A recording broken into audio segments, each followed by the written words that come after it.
Good morning. I show 9:30. We are having some small difficulties that we have resolved technically. So if you'll give me just a minute, we'll get started.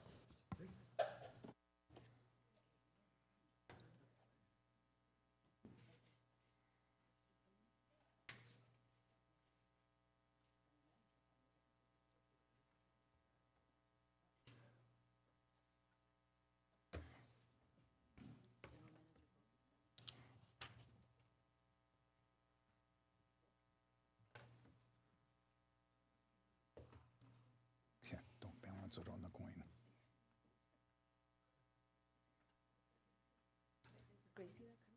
She's ill, apparently. She's ill.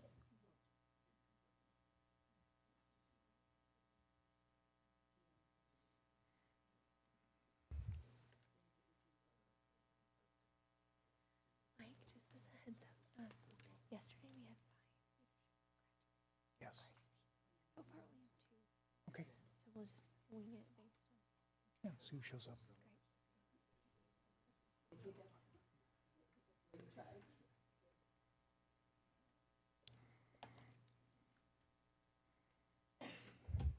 Thank you for your patience. I am ready to go. Okay, thank you very much. We will call to order just opened the up for me. regular board meeting of the Western Municipal Water I just went District. into Stella's calendar and it was Zoom meeting. If you are on Zoom, would you please mute? Thank you. Okay,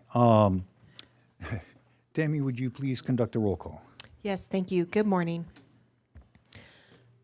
Director Torres. Director Dinstead. I am present. Good morning. Good morning. Director Roten. Here. Good morning. Good morning. Director Rizvi. Good morning, I'm here. Thank you. Good morning. President Gardner. I am here. Good morning. President Gardner, you do have a quorum today. Great, thank you very much.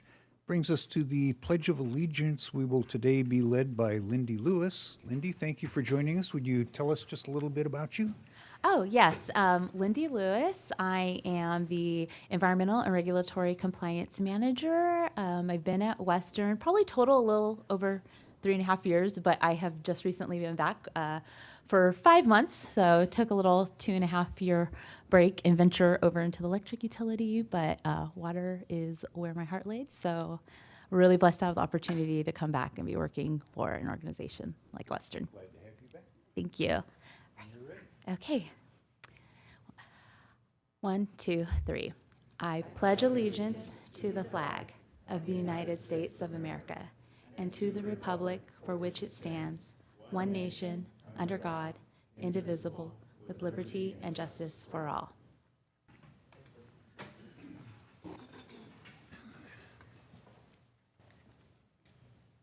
Okay, Tammy, do we have any public comments? Yes, we do. I would like at this time to call John Farnsworth. Morning, Mr. Farnsworth. Excuse me, let me fix my phone here real quick. It just turned on me.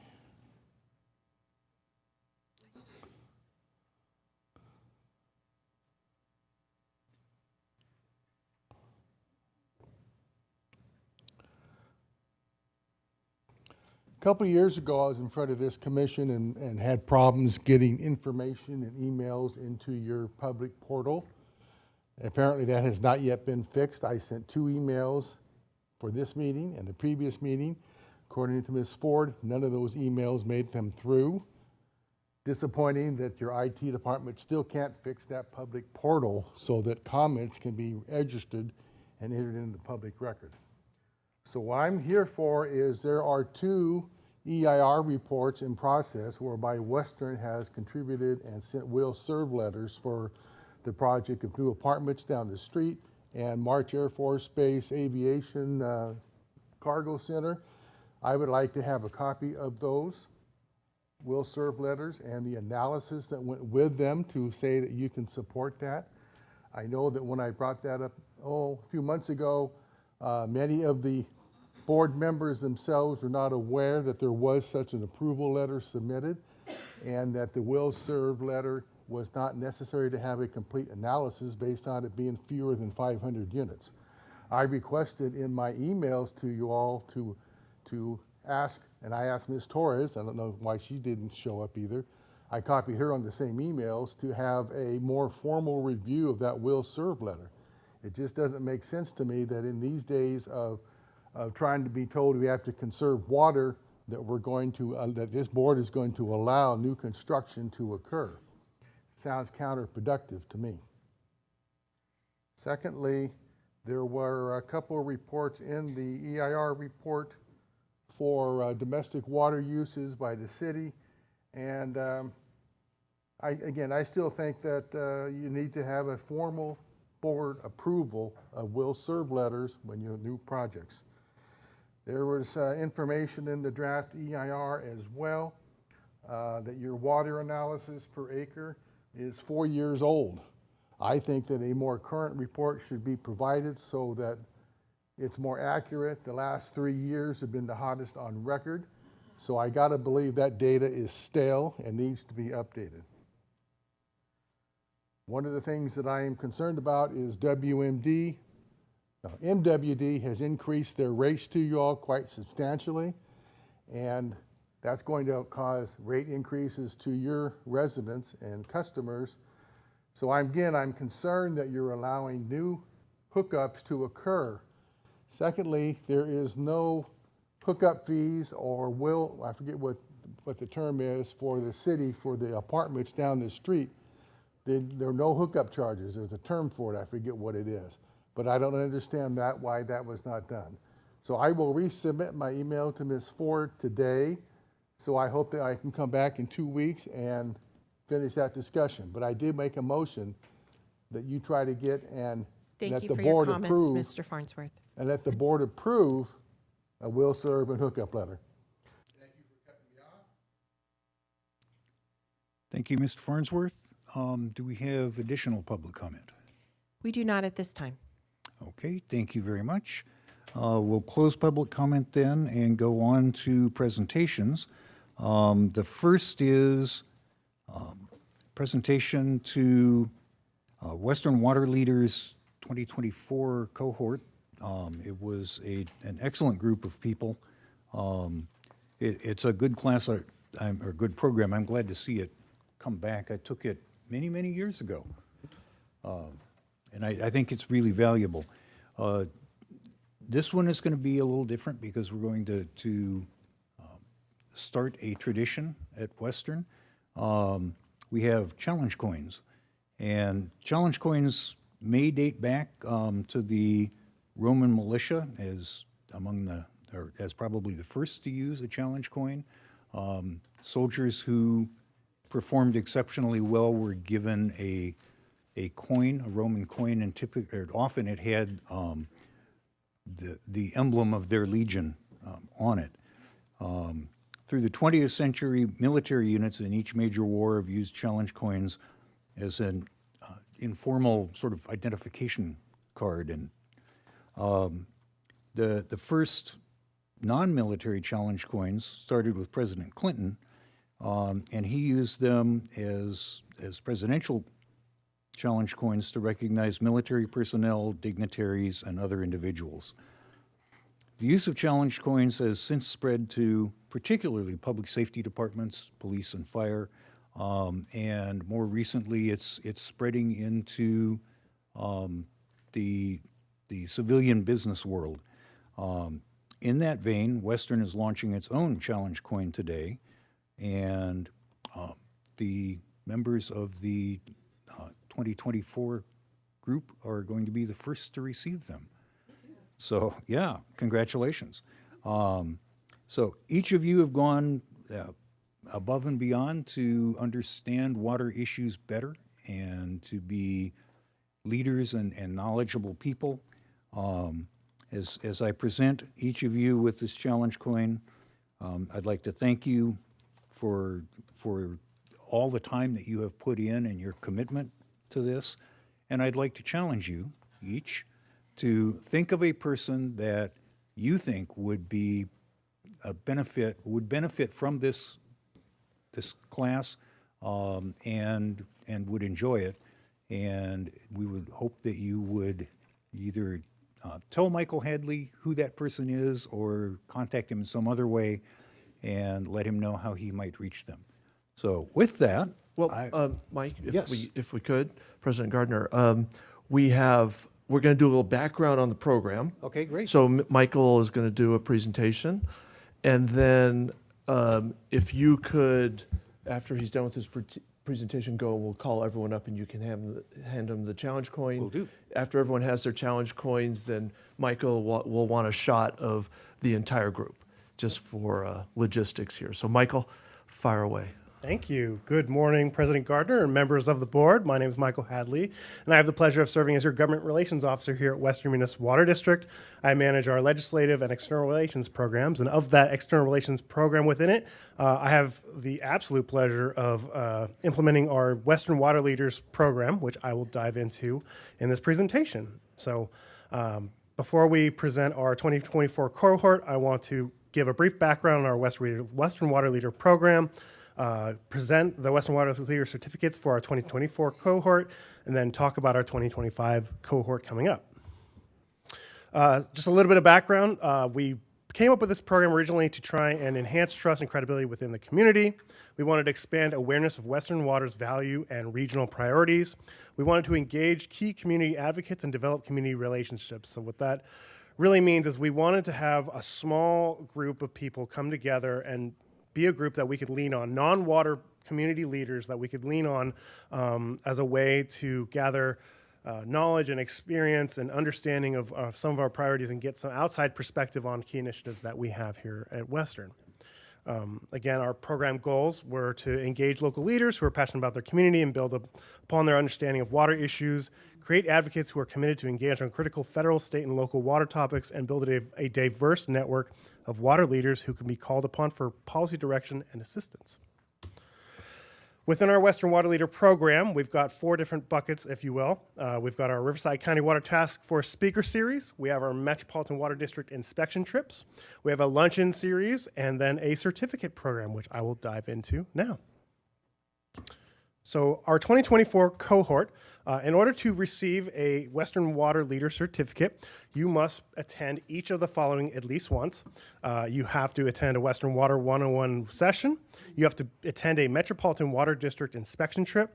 You must attend the Connect the Drops tour, attend a Riverside County Water Task Force speaker series, whether it's virtual or the in-person one at the end of the year. You must listen in to a Western board or committee meeting. Must attend a Western Water Luncheon, which is going to become, now that we have a solid group of people after a couple of cohorts, we're going to be launching that this year. And then you must attend either an open house or a Wake Up with Western event when it's available. So this year, these participants of our cohort, they met at least most of those requirements. Our first person is Kim Cousins from the Lake Elsinore Chamber of Commerce, Jeremy Goldman from Southern California Edison, Nicholas Adcock from the Greater Riverside Chambers of Commerce, Shakesha Gilliam from the City of Riverside, Rico Alderette from Alderette Design, Heather Estrada from the Murrieta Wildomar Chamber of Commerce, and Samantha Stillwell from the San Manuel Band of Mission Indians. Congratulations to the class of 2024 for this accomplishment. We're grateful for the time and effort you've made to be a part of this program. Attend our events in person, and take a really deep dive into water policy and understand when we talk about these things in the community that we know we have people who really have had an in-depth knowledge of this and experience water in a way that most people don't. So with that, we started off with 11 people in this year's cohort. We had 7 who qualified, at least with most of the requirements. And today with us, we have 3 of our participants. So if those people would please come up and receive their certificates, we'd greatly appreciate it.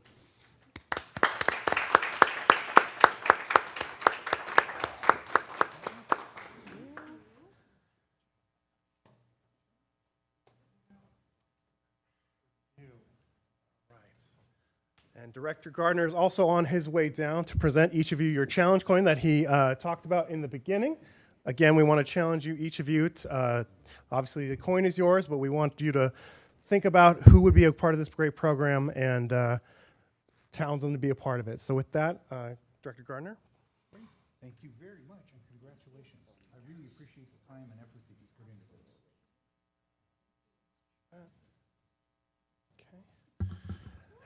And now, if the rest of the board would like to come down and take a photo with our class members that are here, we would love that. Thank you.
The board meeting, but I know they have other priorities. But on their way out, we did also we want to present them with a gift. It's a customized Ember mug that has the Western Waterloo logo on it, and that is yours to think about and enjoy. Hot coffee, no matter how long it sits on your desk for. So thank you again, all, and we appreciate you.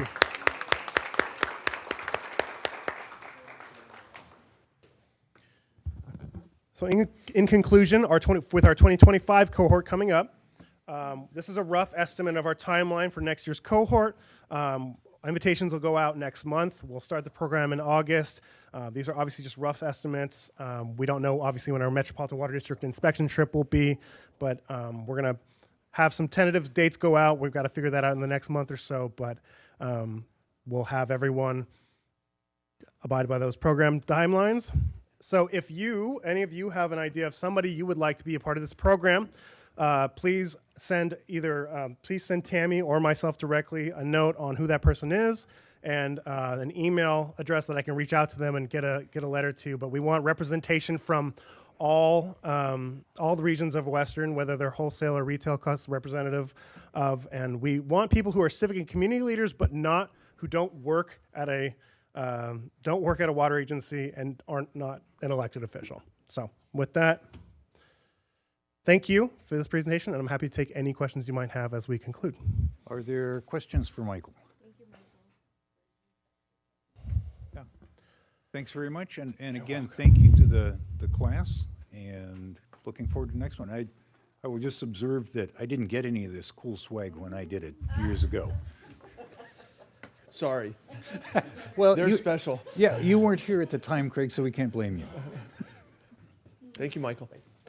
All right, are we ready for presentation We number are. two? Our next item is a presentation, and Mr. Miller? Sure. We're very fortunate today to have a couple of important guests. Carrie Buckman is here. She's the Environmental Program Manager from DWR. And Graham Bradner is here. He's the Executive Director of the DCA. So they've been on a little bit of a roadshow. Carrie wasn't up at Met last week. It was at One Water? Okay. One of the committees at Met. I don't want to misquote. Yes. Graham was there. But this is a super important presentation. There's been a lot of talk about the Delta Conveyance Project. It is extremely important to the state. And we tend to hear a lot more about the opponents of the project than we do for the proponents of the project. So I think it's great that we're going to have the people who are responsible for the project understand the project. So a little bit, there's a lot of slides in the presentation. Feel free to ask questions afterwards, but we're really, really happy to have you guys here today. So thank you very much. It's all yours. Thanks. Thank you so much for having us. We really appreciate this opportunity to come and talk to you in person. I will say it's a tough act to follow the last agenda item. That was really great to see the work that you guys are doing. I'm really impressed by it. So I'm Carrie Buckman. I work for DWR. We are the owners and operators of the State Water Project. So we are leading the planning and permitting for the Delta Conveyance Project. I'm here with Graham Bradner, the Executive Director of the Delta Conveyance Design and Construction Authority. They are leading the conceptual design work for the project at this phase, and if it moves forward, they will do the design and construction. So we really have started to see in the past few years some of the climate changes that we expect to be coming in the next few years. You know, it's been this sort of theoretical planning effort for a long time, but many of the things that we've been planning for have started to come to pass. And so we really expect these things to continue. We're thinking about this as weather whiplash. So while a lot of the forecasts vary quite a bit in terms of the amount of precipitation, we could be looking at a decrease of up to 32% or an increase of up to 47%. So there's a pretty wide variation. But there are some trends that are true across all of those different forecasts. So we expect to see increased precipitation falling as rain instead of snow, more extreme drought and flood cycles, and we've seen that in the last few years with 2 incredibly dry years followed by an incredibly wet year. And we also expect to see flashier storms or more intense precipitation scattered within dry stretches. A good example of that was a couple of years ago, we had an incredibly dry water year, but in October we had a storm in Sacramento with over 5 inches of rain in one day. So we're seeing a lot of these things start already, and our water system isn't designed to handle this. It was designed on our more traditional precipitation pattern. So what we've done historically is that we really relied on snowpack to help us manage our water. So during the winter, we had stable stream flow from rain in the valley. The snow falling in the mountains kept that stream flow stable through the late spring into summer. And so we have a different pattern coming where we know that we'll have more rain and we won't have that snowpack. And we really don't have the ability to capture that very well with our existing system. Our reservoirs have to maintain flood capacity, so there has to be an empty amount of storage during the winter to help address floods that might come. And in the Delta, we have limitations on what we can divert for water quality and species protections at our existing facilities. So having the Delta Conveyance Project would help us address these issues. We would have new intakes in the North Delta. They're in a different place in the Delta, and so they have an ability that we can capture and move water that would otherwise be unavailable. So when we have these high flow conditions that we expect to happen more frequently in the future, we can capture that water, move and store it for times that we don't have water available. And we can do that in a different location that doesn't have the same water quality and species restrictions as the South Delta. And that will help us because we know that without this project, the State Water Project supplies would decline because of those issues related to climate change and sea level rise. So this would help us address that declining baseline supply for the State Water Project.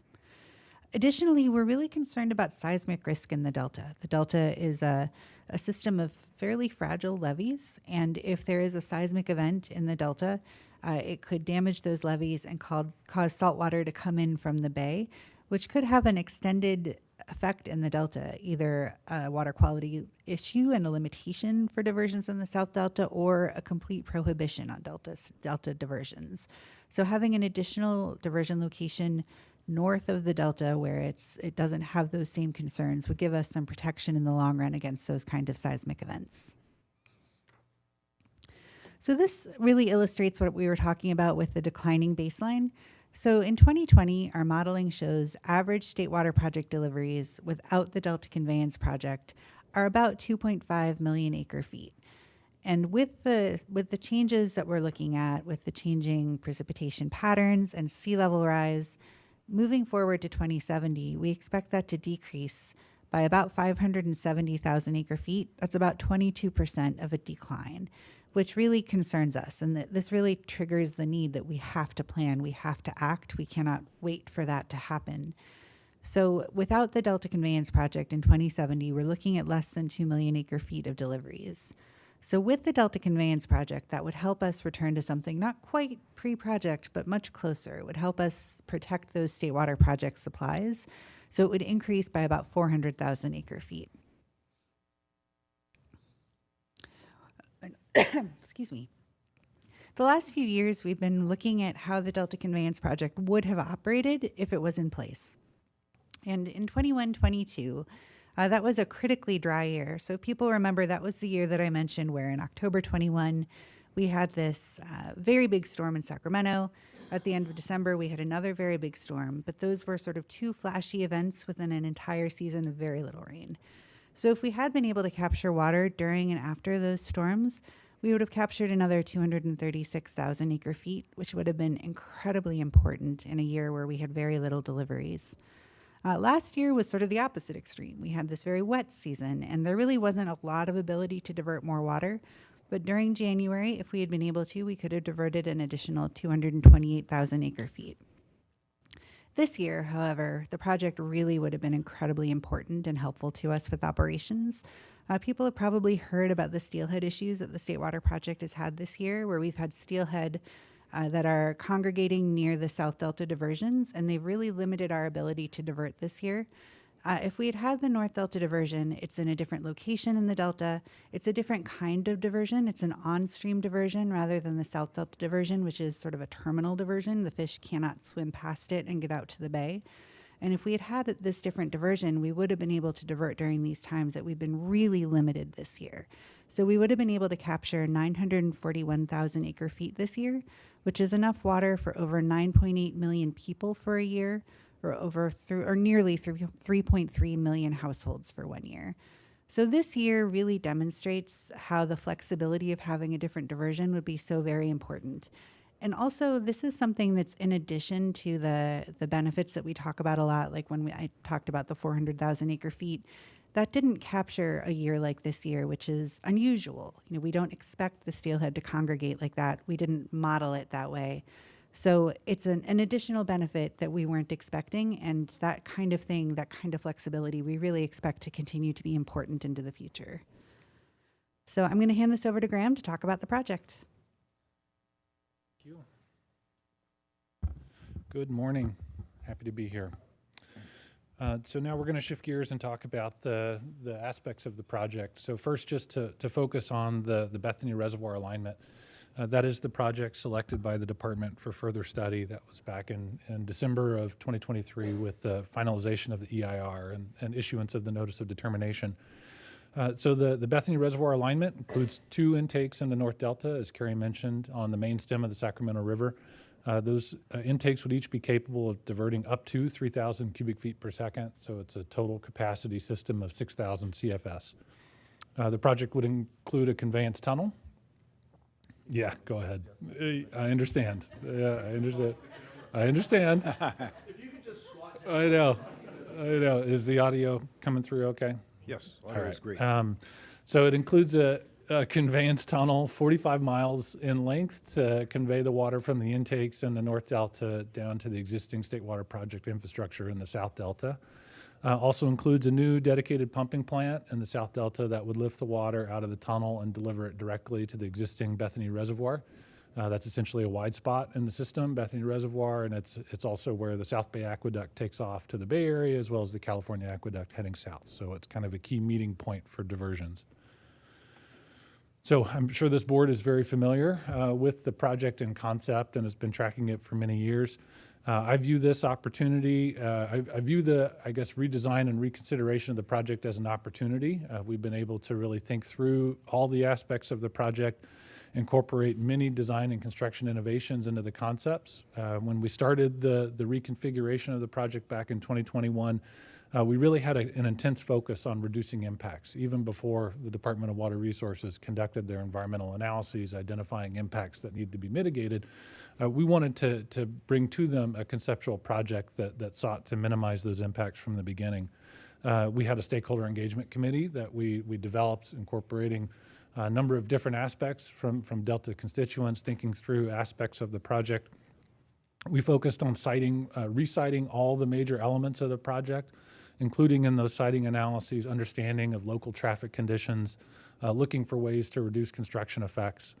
Considered the footprint of the project, looking at ways that we could minimize the noise, the traffic, the aesthetic effects, boating and waterway effects, as well as land disturbance. Or if you'll notice, the map on the right shows the alignment of the project. It completely avoids the heart of the delta, if you will, where the logistical challenges become much more intense. The aspects that would be required to build the project become much more risky and costly. So we've got an alignment now that hugs more of the eastern margin of the delta, closer to Interstate 5 and closer to a lot of the larger infrastructure hubs that can support construction of a project of this magnitude. And then overall, just reflecting on the goals of the department with this project, in that it does add redundancy and resiliency to the state water project facilities in the delta, helping to protect against climate change and seismic risk of those associated with those facilities. So now we'll just go through a couple of the key major elements of the project. First, the intakes in the North Delta along the main stem of the Sac River. These are on-bank structures. They're essentially passive structures, so they do not have pumps that would be drawing water in. The hydraulic gradient is established using the pumping plant down at the south end of the system. So it essentially tilts the grade and starts pulling water gradually in through the intakes. The intakes include sedimentation basins at the location to drop the sediment out of the water before it enters the tunnel, and then you can see the drop shaft in the back to allow water to then enter the tunnel to flow south. Tunnel drive, the tunnel is a big part of the project, although eventually really it's just a large diameter pipe, but getting that pipe in the ground takes a lot of work. So we've got a total of 11 shafts constructed to support and facilitate tunnel construction. Those include launch shafts. We would actually construct the entire 45 miles from just 2 double launch shaft locations. So those double launch shafts would feed a total of 4 tunnel reaches for construction of the entire 45 miles. There are also maintenance shafts and then reception shafts. The maintenance shafts are strategically placed about every 5 miles along the tunnel alignment. The TBM would enter those maintenance shafts, allow for free air maintenance and inspection of those machines before they move on and cover the next 5 miles. Essentially, that allows the contractor to perform any small or large-scale rehabilitation so that when the machine pulls out, it's essentially a new machine ready to tackle the next 5 miles. Reception shafts are similar in principle to the maintenance shafts, the point being instead of maintaining the machine at that location, it's being disassembled and removed out of the ground. We intend to use earth pressure balance tunneling techniques. These are sophisticated machines that are very capable of excavating in this type of material. It's essentially a one-pass construction process. You've got the excavating face out at the front with the cutter head. You see the hydraulic rams or thrust rams just behind that. Those are actually pushing on the concrete rings that are being constructed just behind the excavated face of the machine. So as it works its way along, it excavates from the face, constructs the tunnel lining with precast concrete segments that are brought out to just behind the head of the machine. And then as the machine thrusts forward, those precast concrete segments are exposed and grouted with the surrounding soil. So it's a single pass process where the machines advance from the launch shaft to the reception shaft, thereby constructing all aspects of the tunnel in the process. Then down at the South Delta, I mentioned a couple of facilities down there. So this is the southern termination of the tunnel. There would be a new pumping plant and surge basin to manage the hydraulic conditions within the tunnel. The pumping plant would discharge into a set of aqueduct pipelines that route their way about 2.5 miles up to Bethany Reservoir, and then a dedicated discharge structure on the rim of Bethany Reservoir. There are a couple of small tunnel stretches along that excavated alignment. We've got to go under the Jones penstock, which is part of the federal facility feeding the Delta-Mendota Canal. And then we've got a conservation easement along the front of Bethany Reservoir that we need to excavate under and then discharge up vertically through a shaft. A couple of key considerations here. Other alternatives, previous alternatives of the project included additional surface storage and a facility referred to as the Southern Complex, which includes an additional above-grade reservoir adjacent to Clifton Court Forebay. This configuration completely eliminates the need for that additional surface storage and greatly reduces the impacts associated with constructions and operations. So there was mention earlier of the cost estimate. We did present a detailed presentation of this information to Metropolitan Water District 1 Water Committee last week, and we're going to just highlight it quickly here, but happy to answer any additional questions.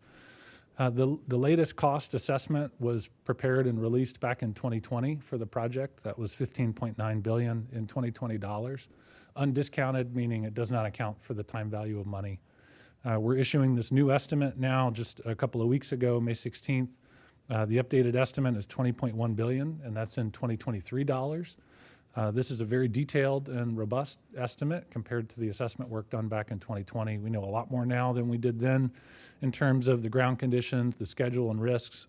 This is what I would call a bottoms-up estimating approach, where we think about all the work activities, the duration of those activities, the equipment and labor requirements, quantities, and build our way up to the number rather than sort of working the way top down. We did perform additional reconciliations, though, where we did use that more stochastic approach where you work your way sort of through the big topics using relationships and benchmarking of other large-scale projects. That's often done for projects at this stage of development. But given the complexity and the magnitude of this project, we felt that it was worth the time and effort to build our way up to the estimate and then use that secondary approach as an additional way to double-check our work. We did include multiple forms of risk mitigation and uncertainty in the cost estimating. We have construction and soft cost contingencies that are included. We've also got what are called risk treatment costs, and those are based on a more detailed understanding of risks, including those activities in the direct construction costs. So we've accounted for uncertainty in multiple ways within the estimate. I mentioned the reconciliations. One big reconciliation to do is to take the old 2020 cost assessment, $15.9 billion, and escalate it to 2023 dollars. We did that. The escalation factor is based on the Bureau of Reclamation's construction cost trends. Those indices indicate inflation of about 26.8% between 2020 and 2023. So we take that $15.9 billion estimate and escalate it according to those indices. We end up at $20.2 billion. So adding confidence to the overall effort, we've got two very different estimates developed using very different approaches, but yielding results very similar to one another. So again, just adding confidence. In general, you can look at this and interpret that removing inflation, costs are flat. So the work done in 2020 was appropriate, and the work done in 2023 is also appropriate. Another big focus for us, and we did talk about this in the cost estimate documentation, looking for potential cost savings innovations. And so this is where we evaluate potential design construction innovations that can reduce costs, schedule impacts, or improve constructability. At this point, they do not represent changes to the project description. That will be considered by the department as they continue their permitting and planning efforts. We evaluated a total of 19 innovations that we feel at this point are entirely credible and reasonable, even at this very early stage.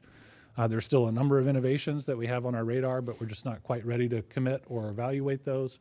So we view these 19 as entirely reliable, even now as we're probably at an approximate 10% overall design level. The example on the right is one such innovation. So you see, this is the pumping plant structure down in the South Delta. This is the current design that's evaluated in the environmental impact report. This is mostly a below-grade structure. You can see the awnings on the surface, the gantry cranes on the surface. The rest of this feature is completely below grade. So it's a lot of rectangular concrete structures that are constructed from the surface, and then internal excavation occurs to create the functional space within the structure. So the rectangular concrete wet well that you see there highlighted on the image, that connects to the reception shaft at the downstream end of the tunnel. And that's how the water would enter the pumping plant. And then it would be pulled into the two rectangular concrete pumping bays that straddle that inlet wet well, and then that would discharge into the aqueduct pipelines. So the innovation that we've looked at instead uses an extension of the tunnel to create what would be kind of a header pipe type configuration that allows water to enter the pumping plant. And then instead of using deep rectangular structures, using a set of interlocking shafts to construct the pump bays. In doing that, we're able to reduce significant quantities associated with construction. We shave nearly 1,000 days off of the construction of the facility in the South Delta. We're saving a tremendous amount of concrete, rebar, and soil excavation activities. In doing this analysis, we've identified the direct construction costs, so not including contingency, not including the labor and other costs that add on, but just the direct construction costs are reduced by $134 million associated with this innovation. So that's just one example. We have 18 others included in the analysis. In total, at this point, we're able to shave about 6% of the total project cost off of the estimate through consideration of innovations, getting the estimate down to about $18.9 billion. So a really good indication of the power of value engineering as a cost management tool, and something we intend to continue focusing on going forward. There's a lot of innovations that we're still looking at and we'll want to highlight for you in the future. Also recently completed is the benefit cost analysis. So this was an economic study performed under contract to the Department of Water Resources. They used all of our construction estimates, were inputs into this analysis, as well as estimates of operations and maintenance costs. Also captured in the costs are the unmitigated environmental impacts. So those are those that are not completely mitigated through the mitigation activities identified and captured in the cost estimate. So there's an additional cost assigned to those unmitigated environmental impacts. On the benefit side, there's the water supply reliability and quality improvements, as well as the seismic resilience offered by the project. In total, the benefit cost ratio is 2.2. So for every dollar spent on the project, $2.2 in benefits are gained by those receiving water from the system. So in conclusion, from a statewide perspective, the project readily passes the benefit cost test from an economic perspective. At this point, I am going to pass it back to Carrie to shift gears into community engagement.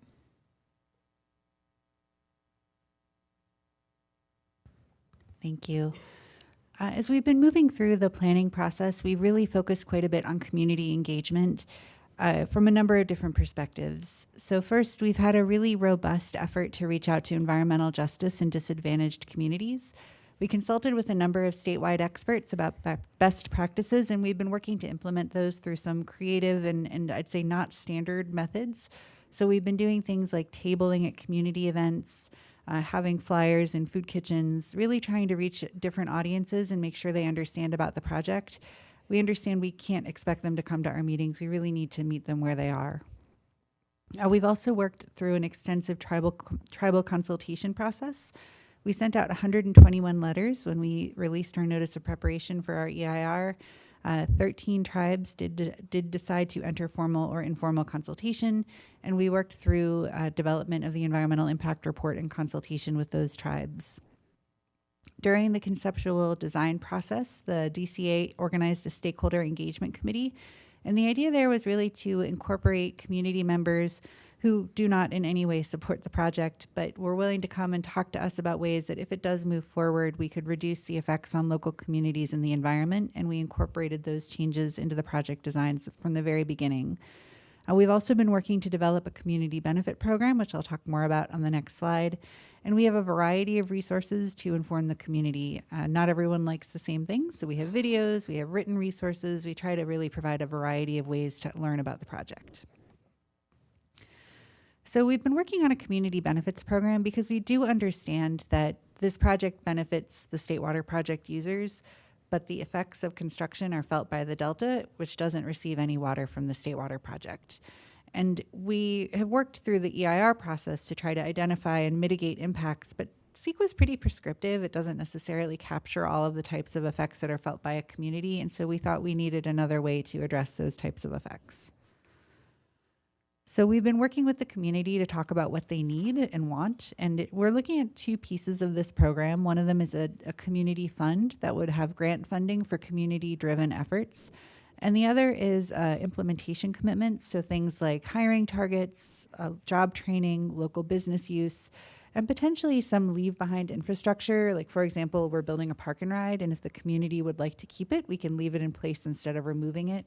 So there are opportunities there as well.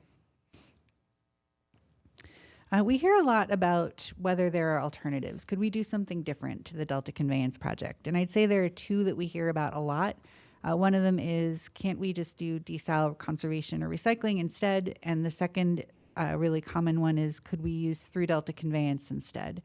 And so I just wanted to talk about those briefly. For desal, conservation, and recycling, we as the state clearly support those water supplies. The governor developed a water resilience portfolio early in his tenure, and it identified those as important ways for us to help address statewide water issues. but they're part of a portfolio, and so is the Delta Conveyance Project. We need to really do a lot of things to ensure future water supply reliability, and we, as the owners and operators of the State Water Project, our goal is to have the State Water Project continue to function. So for us to essentially say we're going to let it decline and have water agencies make up the difference on their own, that doesn't meet our objectives. So that is not an alternative for us to the Delta Conveyance Project. And then for Through Delta, there were a lot of suggestions that right now water is moving through the Delta. Instead of building a tunnel, we could improve the Delta levees or improve conveyance through the Delta. But that doesn't address all of our issues either. For example, this year with Steelhead in the South Delta, having Through Delta conveyance wouldn't have helped that at all. So it doesn't really help the need for flexibility and the ability to capture increased flows when they're available. So a little bit about next steps.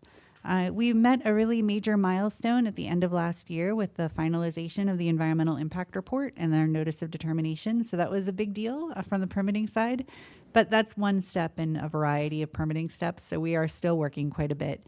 So our next efforts are for Endangered Species Act and California Endangered Species Act consultations. Those are all ongoing and are scheduled to be completed in the fall this year.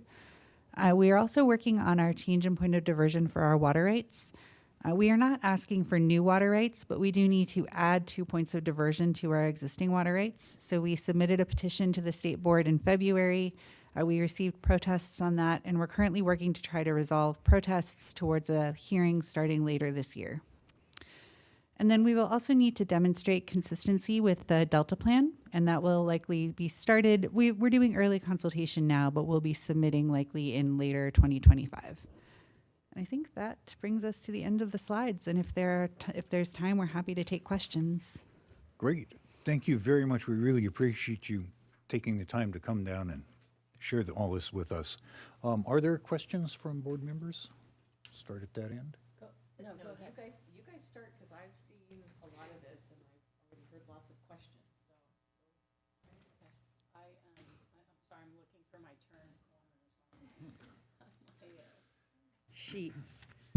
Whoops, oh, I guess my microphone's already on. I just really have a couple, so, I was able to watch most of the presentation at the One Water, meeting.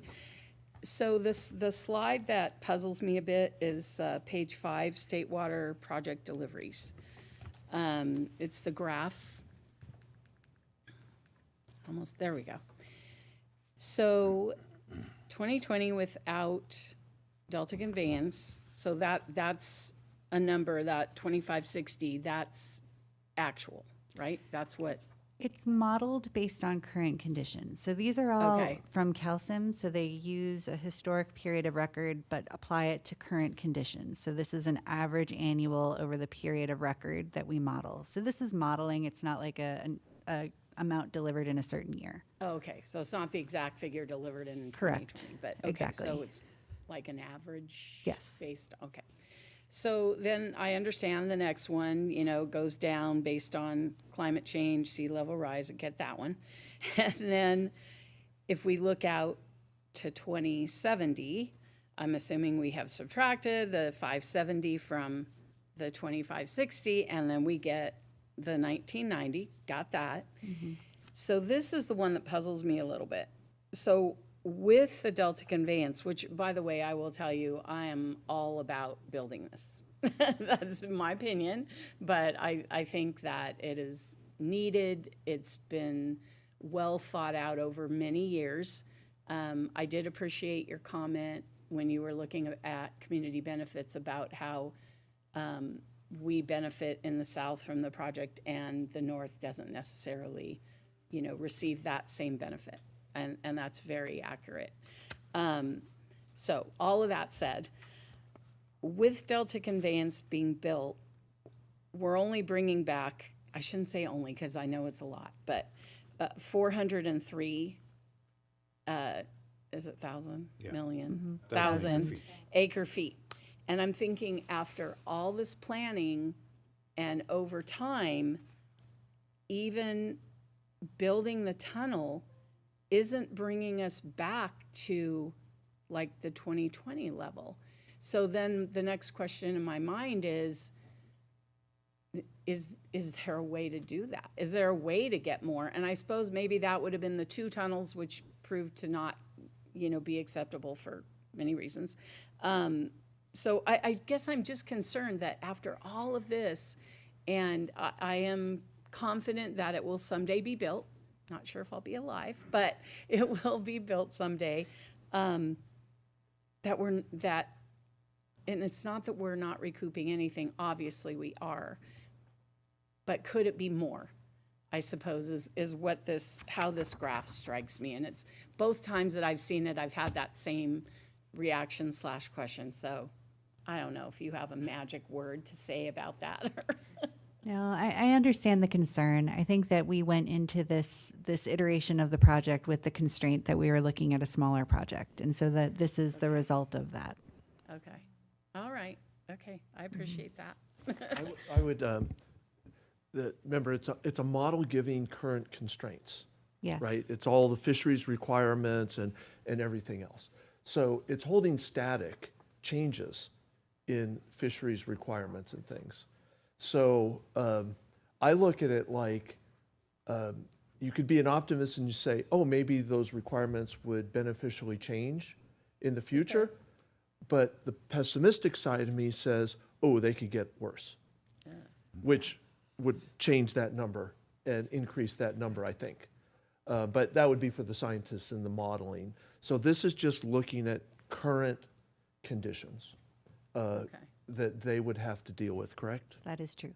And, I'm answering, I'm giving an additional answer. No, I but appreciate Thank you. The 400,000, remember, conservation is a way of life. And, that's estimated to be something like a 10 to $15 billion cost to the state for 400,000 acre feet of demand reduction. So we're talking, 400,000 acre feet for $19 billion, but I look at it like, look at a year like this year, we could have gotten 1 million acre feet in this year, but then there's, the hydrology is going to be changing, so there's years that average that out, so. Yeah. Sorry. Okay. I just wanted to make sure that I was capturing what got it right. this was really saying. Okay. Yes. Because I'm for more. The next question I had was the next slide, actually. So I see you're in January 2023 could have been captured 228,000. So just in the first 6 months of this year, we could have captured 941. Was that because we just had more rain falling during that period, or?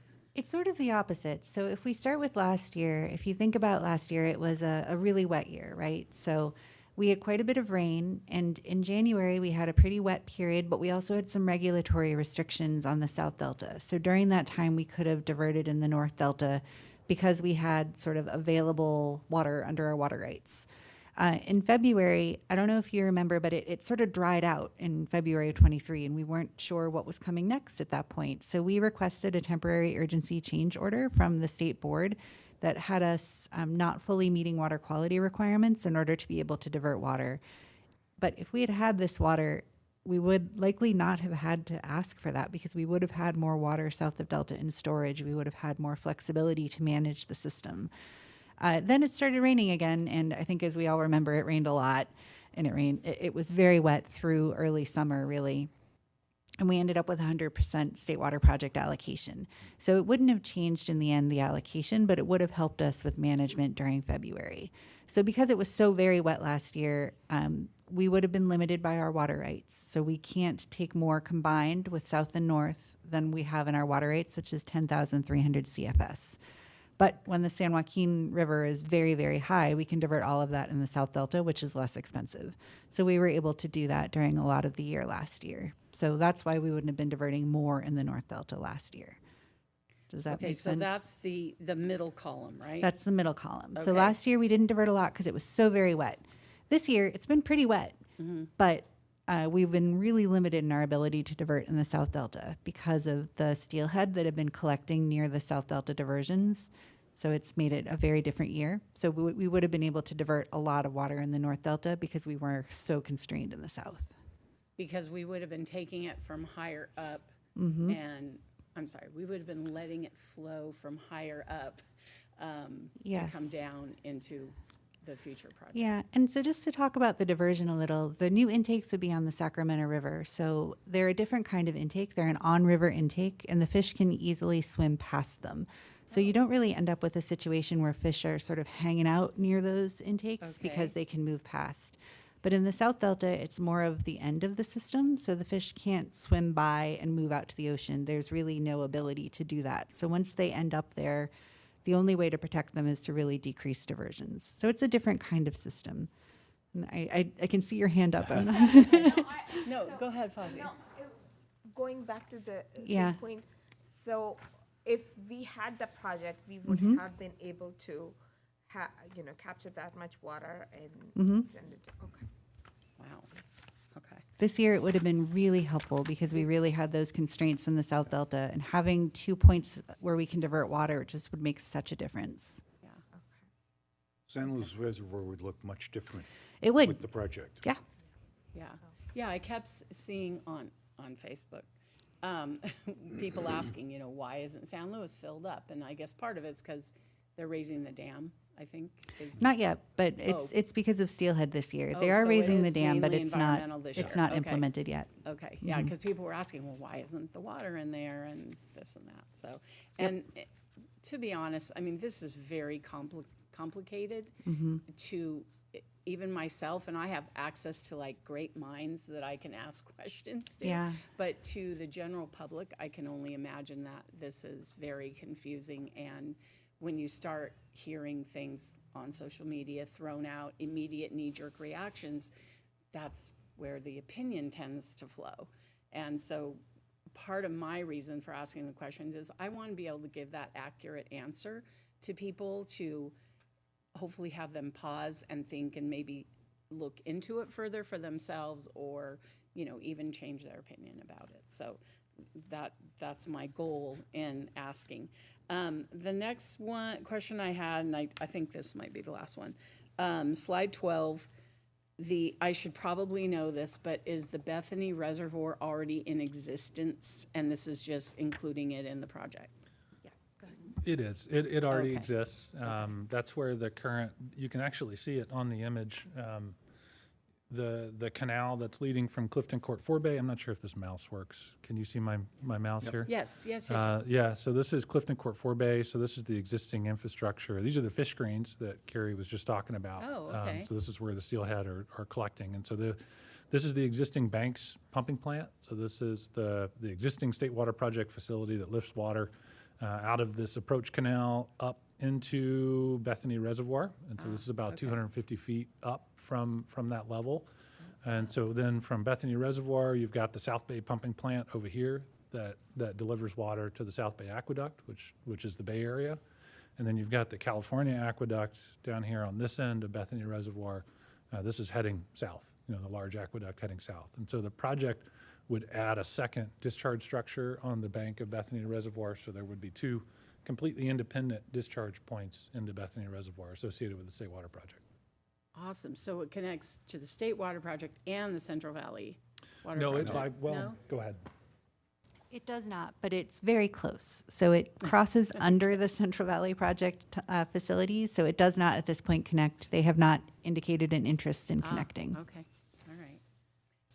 So then, I'm sorry, just for clarification, then what does the second discharge go to? That Or is does our it all discharge. go- So it goes- all goes to the State Water Project? Yes, so the Banks pumping plant discharges into the Bethany Reservoir, and so will our new Delta Conveyance pumping plant, the Bethany pumping plant. Both of them will go to the same place. Oh, And it's really sort of just a wide spot on the California aqueduct. It's a part of the aqueduct system. It's not a storage reservoir.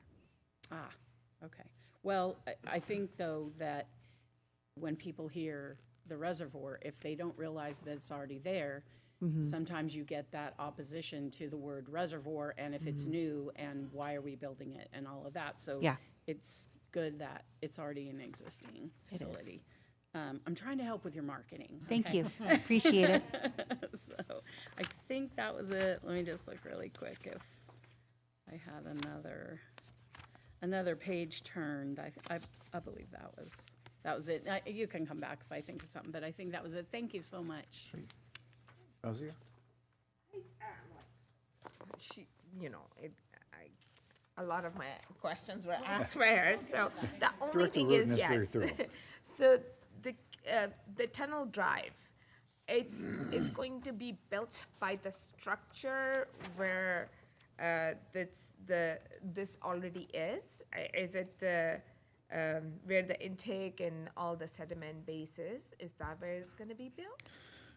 Yeah, let me back up. I Yeah, think this is probably the best spot Okay, to start okay, with.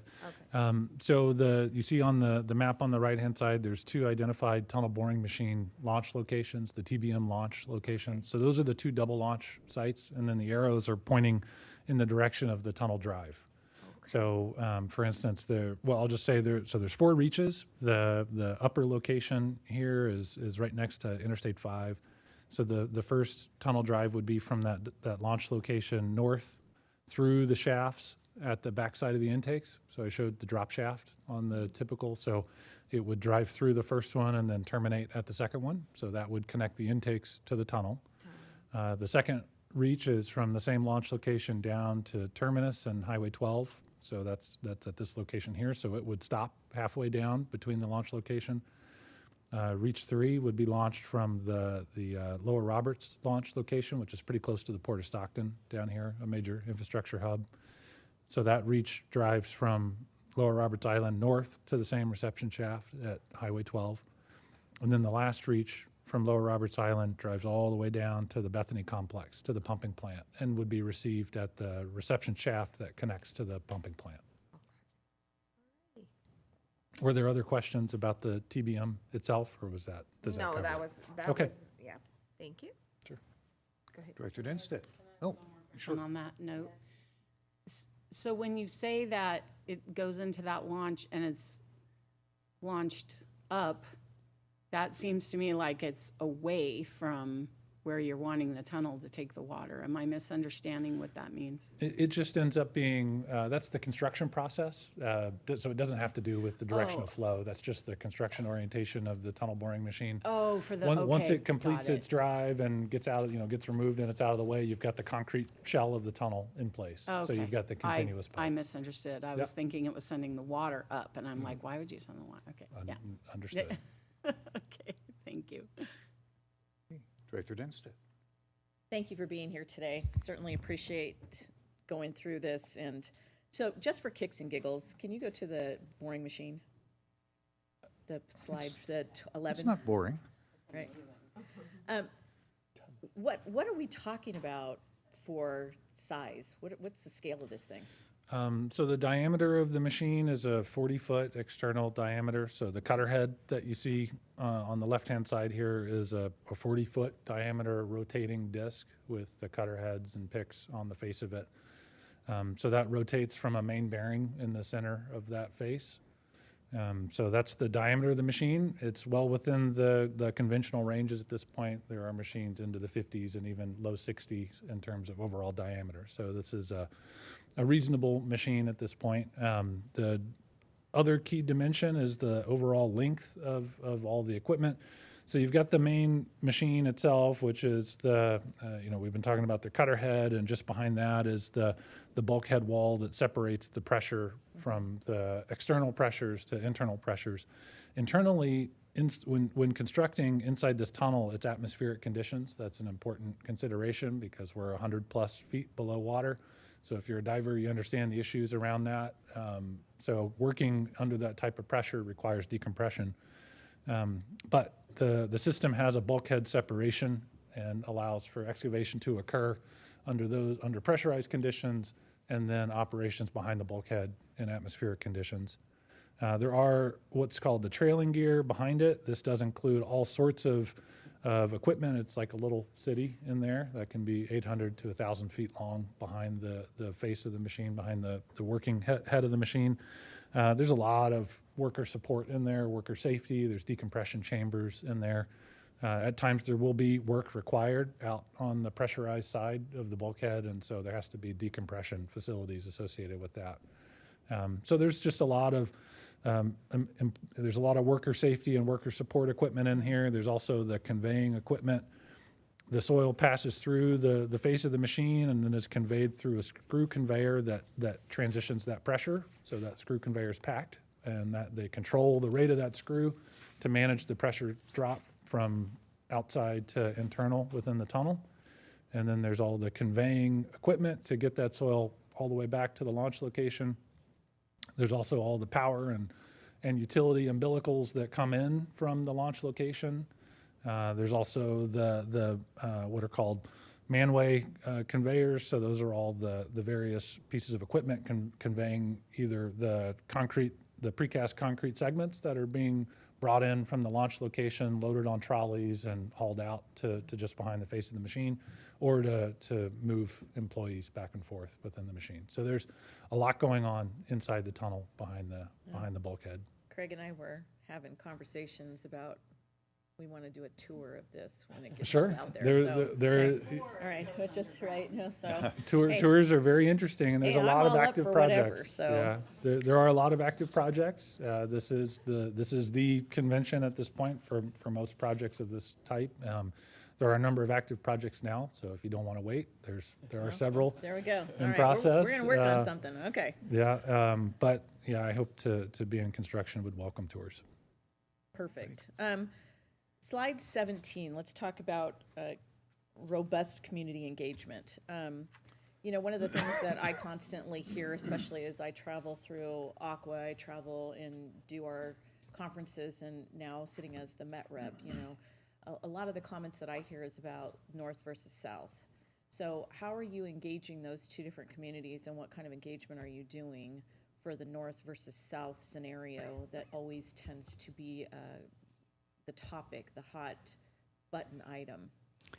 Yeah, I think we do have different strategies. I think when we're looking at the southern end of the system, we really are working with the water agencies that receive the water. It's your area. The groups here know best how to reach out to people. So we work really closely with the public water agencies. We do these kinds of presentations. We try to do outreach sort of through that community. In the Delta, things are different.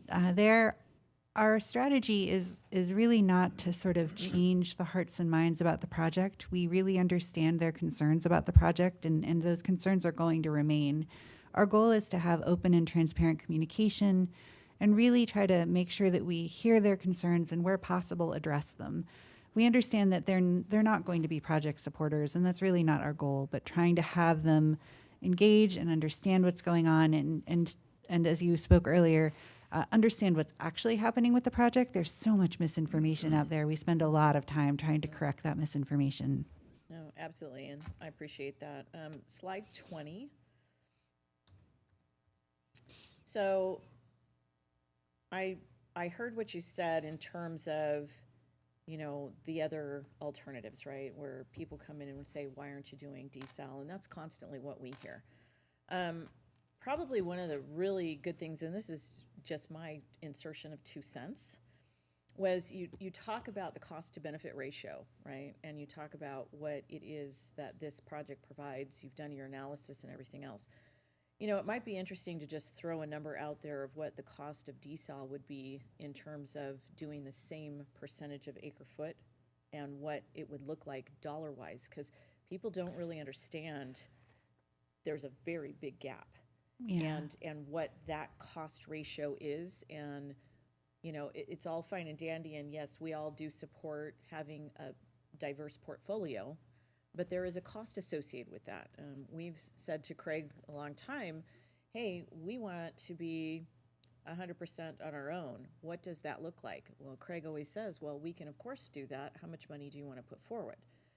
It's really, what are people willing to pay for in the cost? So just a comment of what I hear as an official going out there and talking about, why aren't we doing it this way? And if you're spending this kind of money, come on, what does it look like on the other end? Because those numbers don't match. So we do have that information in the benefit cost report, and I think you might have seen it at Met last week, so you might have gotten the insider view. So if we look at the levelized cost per acre foot, and what that means is, some years it would be more and some years it would be less depending on conditions, but over time, it's $13.25 per acre foot for the Delta Conveyance project. And our economics team did compare that to other options, and those costs that they used were costs of recent other projects. So it isn't a cost of moving forward. So for example, with conservation, we know that many of the less expensive conservation projects have been implemented. So looking at historic conservation may not be the right measure for future conservation. But that said, it's a good way to sort of compare them across the board. So Delta Conveyance would be $13.25 per acre foot. That's pretty close to the mean for conservation, although it goes above and below that as a range.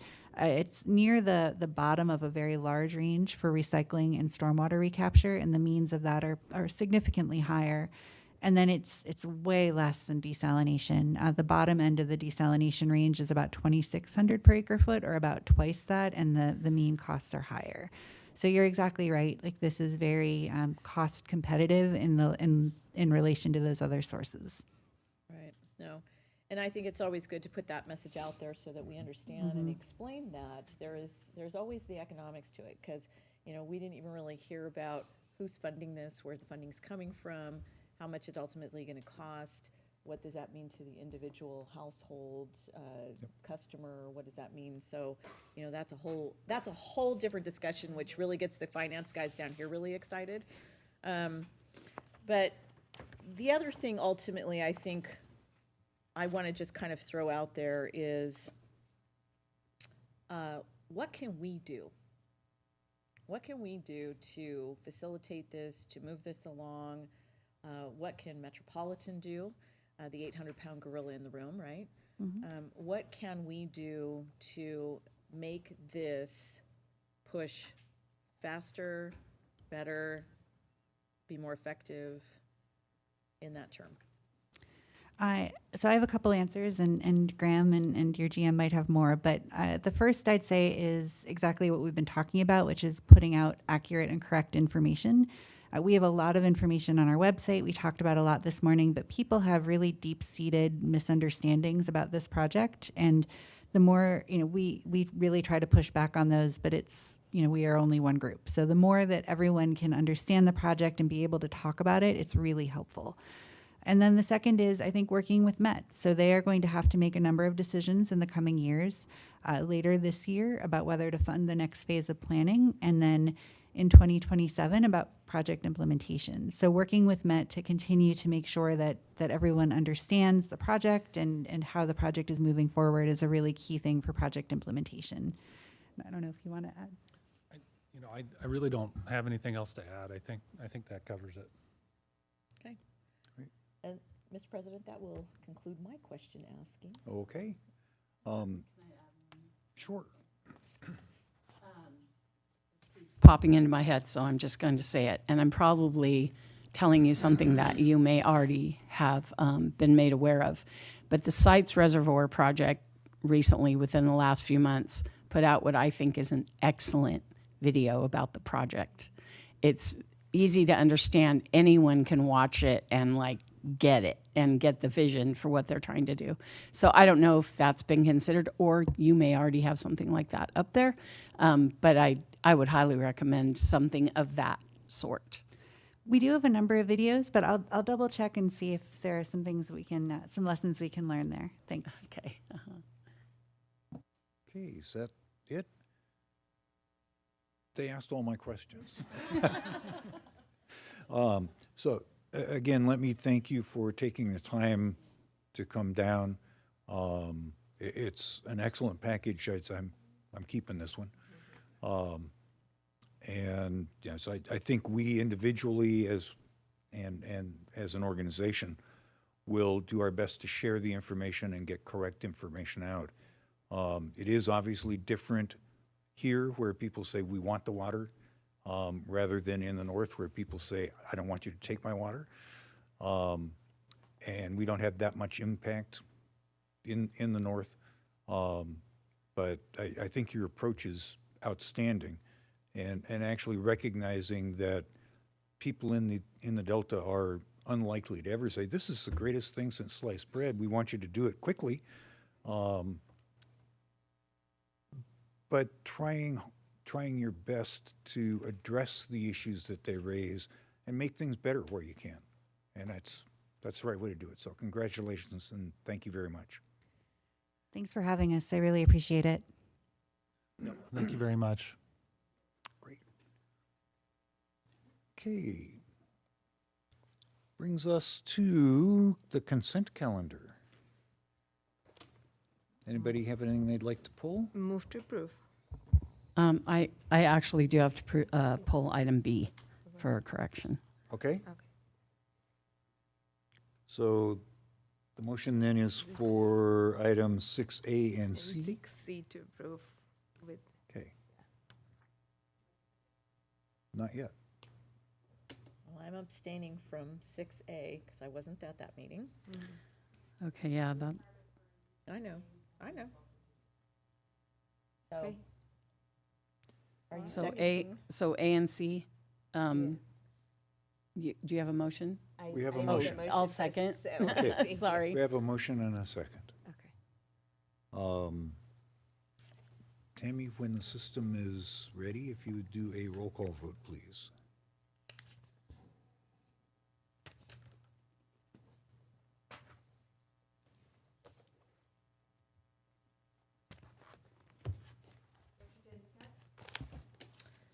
I am abstaining from 6A, and I'm a yes on 6C.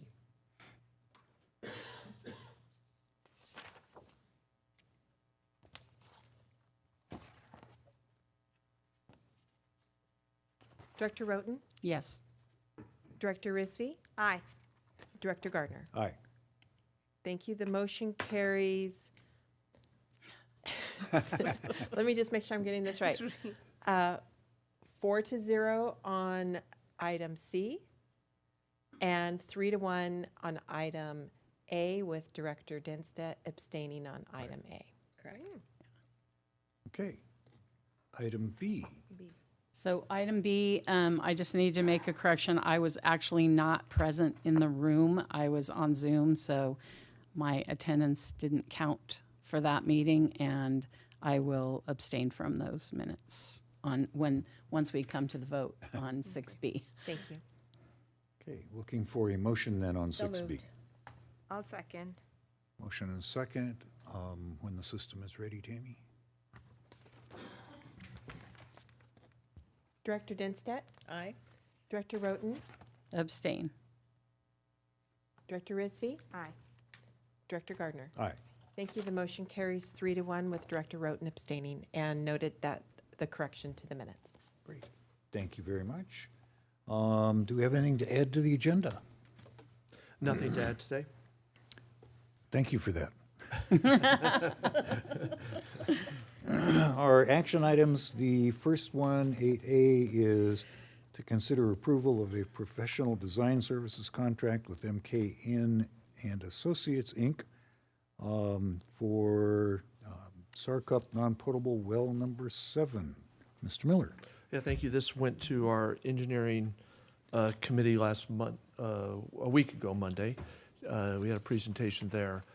Derek is going to repeat that presentation here and give us some background. So Derek, it's all Great. yours. Thank you. Good morning, directors.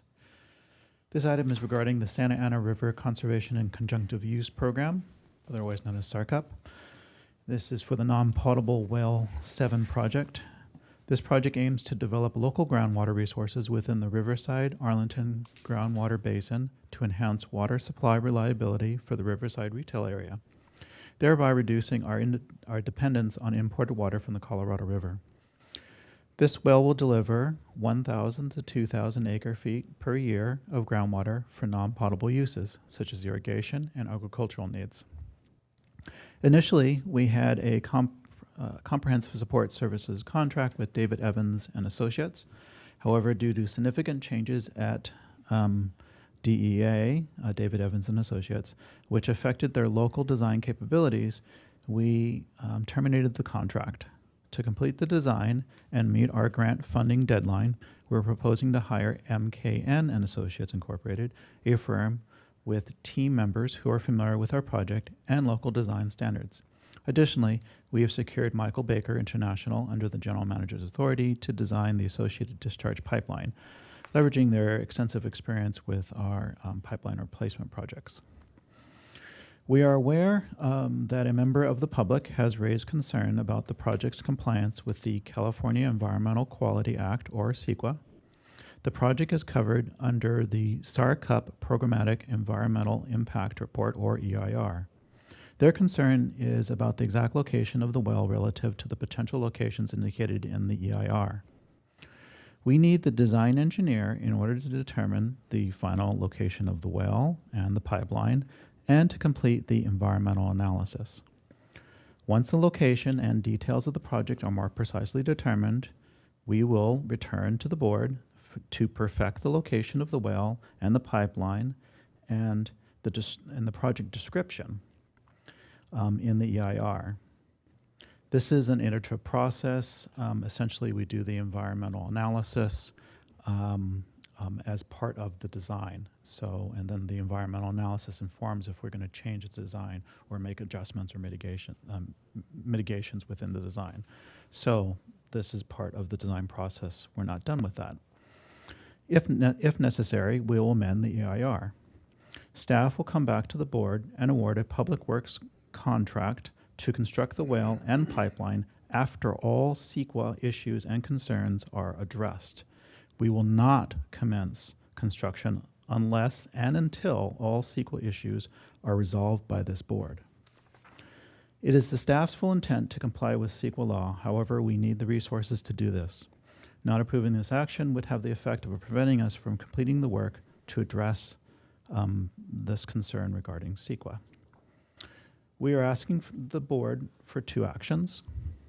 Number one, to increase the project budget by $300,000, raising it from $2.5 million to $2.8 million to cover the cost of the well, 7 equipping, and pipeline design. Number two, authorize the general manager to execute a professional services contract with MKN and Associates for the amount not to exceed $249,974 for engineering design services and support during construction. I might note that, of course, as I said before, construction is not authorized by this action, but we hire a designer to be committed to the project all the way through construction.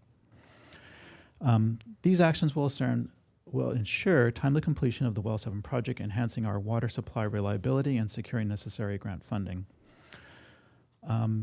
For any additional questions, I can answer, or we have Safa Kamangar from MKM Associates on the Zoom call. He's the senior project director and will be available to answer any inquiries. Of course, he was on the call during the EIR, and he was able to address the questions then. I now open this up to any questions. Are there questions from the board? If not, do we have public comment? Yes. If I President could, Gardner, I think Mr. Ballinger would like to make a comment before we by open all public means. comment. If I might, it might inform the public comment.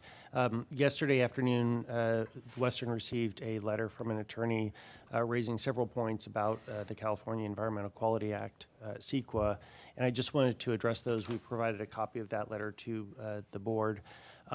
First of all, from a factual standpoint, the letter states that the board is being asked to approve a $4.5 million contract with MKN. That is just factually incorrect. It's a approximately $250,000 contract. Also, a couple of key points that I think are important for the board to understand as you consider this agenda item. First, Western has not formally committed to this project. This contract does not require approval of the project. As Mr. Kawai indicated, this contract will help inform the CEQA process, as well as the CEQA process helping inform the design and potential future approval of this project. The contract doesn't include any kind of penalty to Western from not moving forward with the project if the board decides later to not move forward with the project. Western has full authority to deny the project, add mitigation measures, proceed with an alternative project. And finally, with regard to the engineering support services, those services would only be provided to Western under the contract if and when the board decides to move forward with the project. So I wanted to clarify that for you and for the public. Okay. Do we have public comment? Yes, we do. At this time, I'd like to call Melissa Hathaway McKeith.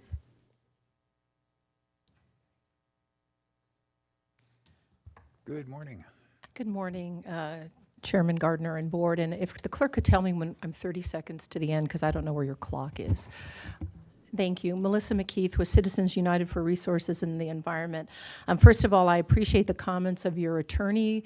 There is some uncertainty about whether the commitment to a project at this point would trigger CEQA. And a few points I want to make. First, we've requested a 60-day timeout for purposes of resolving that issue and negotiating with your agency before any decision is made on this contract. And if I was confused about the 4.5, that's because there was discussion during the engineering committee about you applying for $4.5 million as part of a DWR grant. So I apologize and appreciate the clarification there. Second, this is more than just about CEQA. This is about your agency extracting water from the Riverside South aquifer, which you have not previously done. And though I appreciate at this point the comment has been made that that would only be used within the city of Riverside, that is not in writing. And I also know that Western takes the position that they can extract and export outside the city of Riverside. The reason the Magnolia well is important is that it sets the tone for what the relationship is going to be between the city of Riverside and Western Municipal going forward. Both of our agencies have a lot of interests in common, particularly as it relates to the tightening of conservation requirements at the state level, which are very detrimental to our general area. Also, just as we negotiated leasing and wheeling with Western a decade ago, as Riverside reapplies its water and reduces water usage, if it complies with the state requirements by 2020-40, we're going to be marketing more water. And so the city isn't here today. It's Juneteenth. I can't, as part of CURE, negotiate environmental issues without the city at the table. We need this time out. Therefore, again, I renew the request to get a tolling agreement so our lawyers don't have to dicker with each other on what the courts really mean when they say a first commitment of funding. This is a really opportunity for all of us to work together. But if you put us in a position where at some point in time we have to go to court to question it, we're prepared to do that. I would not like that. Only the lawyers win, unfortunately, and it's very difficult to negotiate with public agencies because frequently there's not enough attempt to mediate early in advance when there is a dispute. 30 seconds remaining. Thank you. This is a real opportunity for the city of Riverside, who is now very aware of this issue and will be continuing to be aware of this issue, Western, and for my limited purposes, the use of new water or any non-potable water targeted at projects that will reduce climate change, particularly in poor communities. And one of the issues that I've been discussing with Western would be involving use of some of the canal water for Thank you purposes for your of comment, planting Ms. in McKeith. Casablanca. Thank you very much for your comments this morning. Thank you. Do we have any additional public comment? We do not at this time. Okay, are there questions for Mr. Kwai or Mr. Miller? Mr. Miller? Well, I'll answer any questions first, Okay, if there's questions. Or I may stimulate a question. I'll answer that. I'll be happy to answer that also. okay. I just want to make it very clear, and I did talk to Riverside this morning.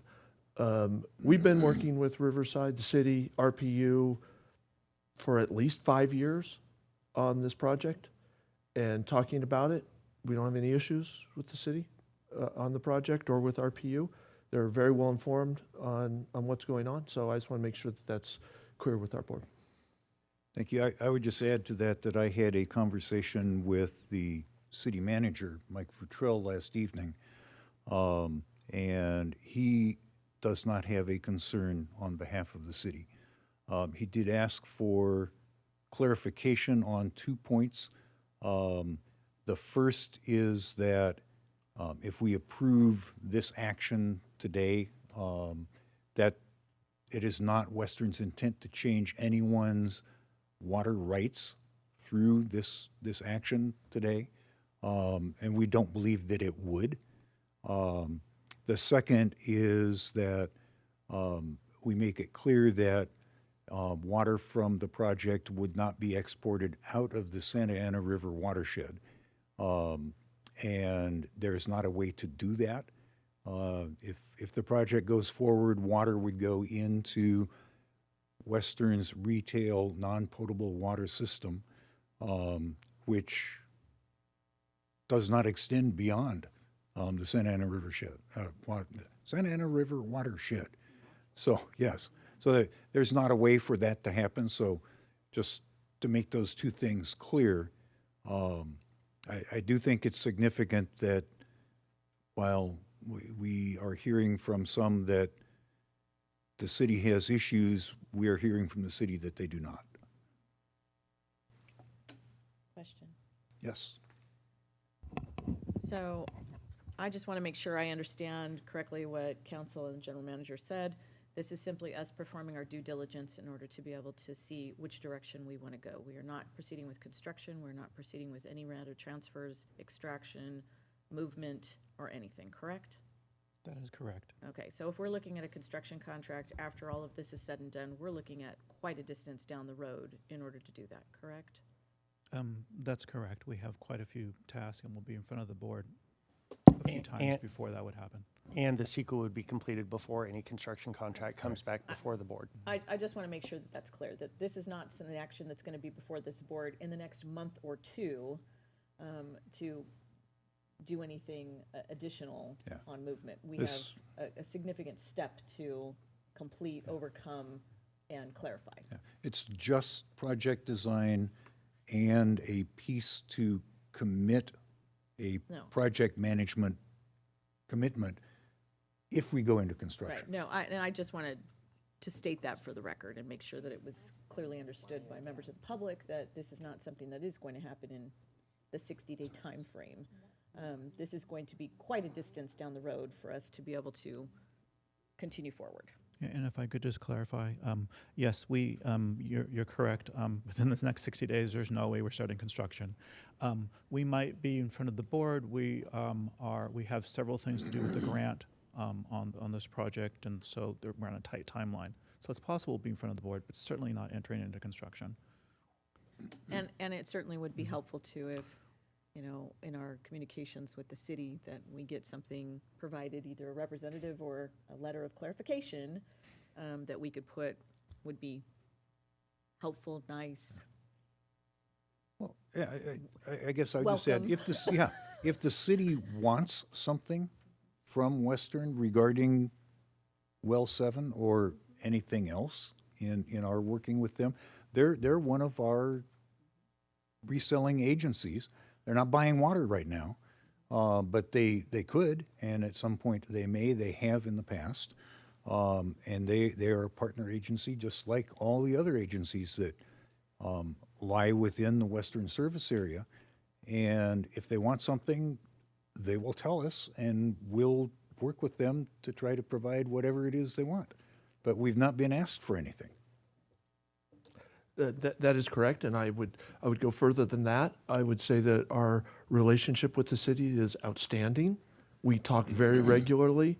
As one of the water masters, we represent their interest in the San Bernardino Basin, in this judgment, and in this basin. And there is a huge amount of collaboration that goes on all elements of the judgment. And Tim and his team and Ryan Shaw and Josh are extremely involved on a weekly basis with the city and with the San Bernardino parties. And so I have full confidence that, we're fully accommodating everything that the city needs and wants, or they would be reaching out to me and requesting something else. Well, and we do have a regularly scheduled meeting between Western and Riverside Public Utilities. And the city. Yeah, and the city. And that can be a discussion point at any one of those meetings, or a special meeting could be called if appropriate. But again, there's been no request from the city. Okay, Thank you. I appreciate that conversation and points of clarity. And with that, Mr. President, if it is the pleasure of this board, I will make a motion to approve our action before us. Okay, we have a motion. Is there a second? I'll second. Okay, is there board discussion? If not, Tammy, when the system is ready, if you do a roll call vote, please. Director Dinstedt, Aye. Director Roten, Yes. Director Risby, Aye. President Gardner. Aye. Thank you. The motion carries 4-0. Great. Thank you. Thank you very much. Our next action item is to approve the fiscal year 24-25 annual purchase orders and contracts that exceed $100,000. And this went to the Finance Committee, and Stu is here again to present this to the board. Stu? Good morning. The current board action item is for the approval of Western's annual purchase orders and contracts over $100,000 for fiscal year 24-25. For a little context, annual POs and contracts are created for Western's normal recurring purchases of goods and services that are used throughout the course of the year. Annual POs and contracts are unique from other POs and contracts in that they expire at the end of each fiscal year and are closed out. For operational efficiency, excuse me, and to comply with Western's purchasing procedures, we present a combined listing of the over $100,000 POs and contracts to the Finance Committee and then to the board before the start of each new fiscal year. The current listing of POs and contracts was presented to and approved by the Finance Committee on May 13th, 2024. The Finance Committee and the staff recommend the board approve the listing of the over $100,000 POs and contracts in today's board agenda package. If there are any additional Western POs or contracts over $100,000 for the coming year, these will be presented for committee and board approval on an individual basis as needed over the course of the year. I'm happy to address any questions the board may have regarding the over $100,000 POs for fiscal year 24-25. Okay, are there questions, comments? Just one very quick, I'm sure, question. On page 1 of the attachment, Yes. under the Best and Krieger, so in the little narrative that's over there that says single source justification, pricing expected to be valid through June of 24. I wasn't sure if that is the correct year because I thought this was the 24-25 fiscal year. Good catch. Okay. And I you know, honestly didn't see that. So is it supposed to be 25? Yes. Okay. So seriously, I don't know how I see these things. But there's another one. There's one more that Oh, says okay. 24 on it. Well, see, So- I'm falling apologize. down on the job. So it's on page 43, and it's for Executive Facility Services out of Irvine. That one also shows it's, I just Oh. want to make sure with the renewal options, it's covering. with two- two. Right, to right, the my future year. periods. you know, Okay. through We're covered, 25. correct. Okay, I just wanted to, as a point. I can't of- tell you how many times I've looked at this report. I apologize. No, No, it please starts to don't. blend, I'm sure, so, yeah, because those were the two that I had. I was gonna ask the same thing. It's Oh, just a typo oh, on the good. 24, yeah. That's right. Okay. All right. Okay, other questions or comments? Move to approve. Okay, we have a motion. Is there a second? I will second. Okay, motion second. Tammy, when the system is ready, please. Director Dinstedt, Aye. Director Roten, Aye. Director Risby, Aye. President Gardner. Aye. Thank you. The motion carries 4-0. Great. Thank you very much. Thank you. Brings us to reports. Mr. General Counsel. I don't have anything substantive. I did want to let the board know that I'll be out of town on July 3rd, so Assistant General Counsel Holland Stewart will be attending in my place. So, Great. if I don't see you before then, have a happy 4th of July. Thank you. Mr. General Manager. Great, thank you, Mr. President. Yeah, I just want to really appreciate Graham and Carrie coming and doing that presentation. There's a long way for them to come to do that. We'll be sending them thank yous for that. It was a great presentation. Last week, I myself and Sarah went up to the Capitol. I was very fortunate to be part of a Capitol briefing. So Senator Caballero did a legislative briefing on the research that's been done by 3 UCs on the need for additional water supply in the coming years. So we commissioned this work as part of our California Water for All campaign. And as we're going to the Water Parks and Wildlife hearing next week, we wanted to make sure that that information got out. So Paul Cook from IRWD kind of hosted the presentation. Senator Caballero did a presentation. Catherine Freeman from one of the co-sponsors from CSAC did part of the presentation. I was able to talk about the history and the importance of the research and the bill. And then Paul Helliker from the Sacramento area, another general manager, gave information also about the broad benefit that this bill would have to the entire state, not just Southern California. So Jay Lund did the presentation. He's from UC Davis, UCLA, and UC Merced, also were part of that study. We gave that study to you last week, but it says that there will be a loss of anywhere from 4.6 to 9 million acre feet per year because of climate change. And our bill is asking for a target to be set of 10 million acre feet for future water supply. We've been having this debate with Jay Lund and others. We were way short of water. He's talking about the future loss of water. We should add all that together. It really should be like a 20 million acre foot target. We're only asking for a 10 million acre foot target. So anyway, lots going on. I will be up there next week. I have been asked to testify at the hearing with Danielle Blassett and with the senator. We hope that goes well, obviously. We've been waiting a year for this and doing a lot of hard work to build the support, and Sarah and her team have been amazing, and Danielle Blassett at CMUA and KP, Jenny Dudikoff at KP, just getting the word out and mustering support and getting support letters and op-eds and meetings in district with all of the Water Parks and Wildlife Committee members to make sure they fully understand the bill. We've also met with the committee consultant several times now.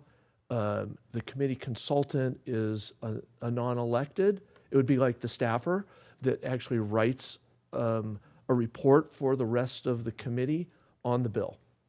And so we've met with Pablo several times, making sure he understands the bill. We got our fingers crossed of how that write-up goes, but the conversations have been going very well. Also got really positive response from DWR. It's interesting, you hear them talking about, climate change and how hard it's going to be to capture water in the future. And our bill is just trying to modify DWR's California Water Plan to put that in statute, that we have to change what we're doing to be able to capture more water. It's a really interesting kind of disconnect that, they're not taking a more proactive position, but we're here to help. And we want to help them, and we want to help from the water manager's perspective across the state to get there and help them develop the water system that the state needs. So lots going on there. Obviously, next week is a really big week for us. Mr. Miller, if I can just add for our board's information, the hearing is scheduled for Tuesday, June 25th at 9 a.m. While there'll be a full slate of bills, currently SB 366 is marked top of the agenda. That certainly can change. But within the week, you'll be getting information from our general manager about how you can tune into that hearing. We'll also be asking you, it's a great time if you do have any relationships with committee members to give them a call, help them understand what we're really after through this bill. And then we do hope you'll tune in, since we know this is a top legislative priority for Western Water this year. Thank you, Sarah. Just a quick question. When do we anticipate the consultant's report, the committee report, will be available to digest? Great question. If I had my crystal ball out, I might be able to give you an accurate answer. We are hoping for this Friday. That's what we anticipate, so it will give the committee time to review the analysis, but it's just dependent upon when the committee consultant does Yeah, publish that. there's not a mandate. Correct. So, okay, thank you. No Brown Act 72-hour requirement Right. for those agendas. Brown Act doesn't apply to the legislature. It does not. Could I ask that when we have that report, that it be circulated to the board members? Certainly. Certainly. Craig, in the last few days, have there been any additional amendments, or do you anticipate that before the hearing? No, there won't be any amendments before the hearing. They have what they have. We're very active in garnering support from DWR. We had a very good meeting with them last week, because obviously if they come out and they're opposed to the bill, that's not a good thing. They came out last Friday with CMUA and said they actually support the targets. Oh, good. But there's always a but. They are, so this is a good but. They want to rewrite sections of the bill to better align with the sections of the California Water Plan. What that is going to look like is a major rewrite of the bill. In reality, it's not changing the bill, it's just changing the order. Like the format. And so we're going to work really hard to make sure that people don't think this is a gut and amend of the bill. It's just reordering the bill. The good news is that DWR wants to limit the potential costs of the bill. And they think by realigning this, it'll cut out some of the work that they would have to project big expenditures on. And so that would be a really good thing for the bill as it goes next to appropriations. So it's a positive. Yeah. It may appear like a rewrite of the bill, but our, KP and all the lobbyists, Ed Manning at KP has done a phenomenal job with the lobbyists. That's his world, right? KP, Jenny Dudikoff is the outreach on the bill. There's a wall between the two of them at KP. Ed is the lobbyist. He's the one who is getting all the other lobbyists from all of our supporters and our support water agencies to get back there and do their work in the hallways. And so they will certainly engage with all the lobbyists to make sure people understand that it's not a rewrite of the bill, it's a reordering of the bill to the benefit of the bill. And my mantra is we're here to help DWR, not to criticize what's happened in the past, not to force them to do things that are outside of their purview. We're here to help them. And so we want to make sure that if they think this helps, we want to make these changes. But that will not happen before the committee for sure. It may not even happen in time for approps, but we'll see. We'll see. But the committee can take the action, just like, there's amendments that have happened since the Senate took action last year. Right. So you just have to go back and recheck with those committees, and if it's a non-substantive change, then the committees are okay with that. They don't have to reconsider it again. If it's a substantive change or something that one of the committees had specifically asked to be changed, and then we undid that, you would have to go back and have them reconsider. Okay.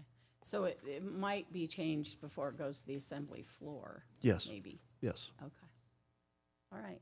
Thanks. Sorry, long answer. I mean reordered, sorry, not Reordered. changed. Reordered. Yeah, and there's a lot, but also I'm probably going on too long. We got a lot on. We got a long closed session, but we also think that these amendments that DWR that they're going to propose are also going to help us with some other amendments that have been requested by another agency. Oh, okay. So that could be a double good thing. Great. All right. Okay. Anything else on that before I move to my next item here? Last week we had a great event. Unfortunately, I was in Sacramento, so I did a video welcome, but we had our Western Water team building event last week, and it was just a great event. 160 employees attended, which is almost everyone except for Sarah and I was there. and yeah, Kevin was on vacation, and Derek had to watch his daughter graduate a couple times. So we have a few good excused absences, but a great event. We brought in an external person to talk really about positivity in the organization. So it's just another step in our team building activities to make sure our employees are fully engaged at Western. There was an outstanding Diamond Valley tour, metropolitan tour. I didn't get to go. I've heard nothing but good things about it. And a little preview, we will be at the WRCOG General Assembly tomorrow night. Is it a problem if I wear my 49ers jersey? Yes. You're on your own. We're going to have a fight maybe in the audience. But that concludes my comments. Okay, thank you very much. And let's see, SOPA met yesterday and took one action approving the some modifications to the investment policy. Nothing real major there. And then we got two briefings, one legislative, much like what we get here. But the one that was really interesting, they're doing an aerial imagery analysis of Arundo throughout the Santa Ana River watershed. And it's being done through ESRI, and it's using AI in a pretty interesting way. There's machine learning involved where it is learning, the machine is learning to identify Arundo from all the other plants that are in an air photo. So it will be interesting. I'm a little bit afraid that we aren't going to have a general manager anymore. There'll just be a hologram. But we'll see. But it's a really interesting application of technology. And if we can get Arundo out of the watershed, it will save a whole heck of a lot of water that is sucked up by the Arundo, plus all the other negative impacts it has. So that's it for SOPA MWD. Nothing going on there. Okay. Chino Basin Water Master. So, couple of things going on. Couple of big news items. One, we got to have our final meeting with Glenn Peterson, who, after 31 years of serving on Metropolitan's board for Las Virgenes, has decided to retire. So, huge loss for the organization. Somebody who possesses a tremendous amount of institutional knowledge and has been really a staple of the fabric of Metropolitan. So we certainly want to wish, and I want to wish, Glenn, he was so welcoming to me when I got there, and I had so many conversations with him to find out and get my bearings and go to a very knowledgeable individual. So he's going to be sorely missed for sure. We did welcome his replacement, Director Lewitt, who is coming in, and we also welcomed another member from Central Basin that will be joining us. Another point and a big topic of discussion that is going to take place too is there is a desire for the settlement discussions to be taking place with San Diego Water Authority over all of the litigation that has been filed since 2012. And some of the matters that have come before us, it's kind of been a split, although I think in terms of judgment on some of those matters, Metropolitan right now is standing higher on that scale, given the fact that the last judgment was a value of about $334 million for citing with Metropolitan against what San Diego was trying to get. So a lot's to come with that. There was some discussion over expanding that committee because there's been a committee that has been formed with that. With that committee, we have a couple of individuals that are on there that obviously will be representing Inland Empire, which is going to be Michael Camacho from IEUA. And then Jeff Armstrong has also been placed on that, along with a member from LA, Nancy Sutley. And then a new addition is going to be Cynthia Kurtz. And Cynthia Kurtz has been a longstanding member from Pasadena. I have a tremendous amount of respect for her. And I think she will be well served in that committee for negotiations to hopefully get decades-long worth of litigation behind us and to move forward for a better tomorrow. So more to come on that. I don't expect this is going to happen overnight. There's going to be a lot of discussions and a lot of things that are going to take place. And we're very optimistic given the fact that they've had a change of a general manager down in San Diego Water Authority. I know that Craig has had several meetings with Dan Denham down there. They've been very positive. I know that he's had some staffing changes down there. And I think the board down in San Diego Water Authority really wants to move forward. We've got bigger things to tackle and other challenges to face in the future. And it sure would be beneficial if we could all be on the same page moving for California water.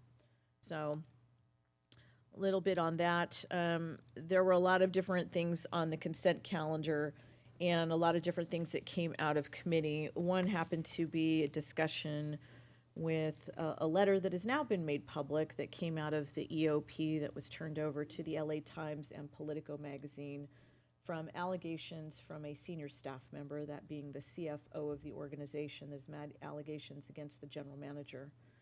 Subsequently, there was a special board meeting that I had to attend, which equaled a 5-hour closed session. Ultimately, the result of that closed session was to place the general manager on paid administrative leave pending investigations that are being conducted currently, and an interim general manager has been named, and that is Devin Apatier, who has been a long-time Met employee. I know that Craig has an excellent relationship with Devin. I know the organization is really hoping that Devin can and understands completely some of the challenges that Metropolitan is facing within the organization that have surfaced when I first came onto the board at the ending result of the state audit, the Shaw Law Group investigations, and hopefully at some point we can find closure and move forward within the organization, and I don't know, actually get back to doing water policy. So that's kind of where that sits with the discussions that obviously has been at the forefront of the media with the news and the organization. And I am very hopeful that the board made a very difficult decision that will hopefully bring us to a conclusion and bring us forward of where we ultimately have to move, need to move, for the benefit of the employees, for the sake of Metropolitan, and for all of the member agencies. So I will continue to keep you up to date as much as I possibly can. Obviously, these are very sensitive internal matters. I am bound under the confidentiality of closed session, and I will only be able to discuss what is actually publicly have been released. And a number of statements have been made both by the chair and by the organization for the public information officer, and statements that have been made and released to the LA Times. So with that, Mr. President, that will conclude my Metropolitan update. Okay, thank you. Chino Basin Water Master meets next week. There is a tour of Chino Basin facilities on the 26th of June. I'm going on that. I've not seen many of the things that make the basin work, so I'm going to go see them. I'm going to. Oh, good. And that's it for Water Master. Chino de Salter Authority meets. Yeah. That was me. You weren't there. Yes, I was. On June 4th. Oh. I'm sorry, 6th. Yes. Okay, I was go. there. You were there the meeting before that. And Okay. I think the meeting before that. And the next one. And the meeting after this one, yes. So I will be very brief. It was actually one of the longer agendas in print that that I had seen. There were 9 action items, most all of which were basic either reauthorization of a contract or professional services agreements. They had all gone to the TAC and the Finance Committee, so that always gives me comfort. And then our staff sends me a wonderful document ahead of time with some of the basic research and the recommendations. And so I always appreciate that. One of them, I mean, they were all basically business, business related, different aspects of CDA and getting things that we need in place. One item that I just might mention was the last, I don't know if it was the last item, professional services agreement with Visual Edge IT for programming and maintenance services for Chino 2 de Salter.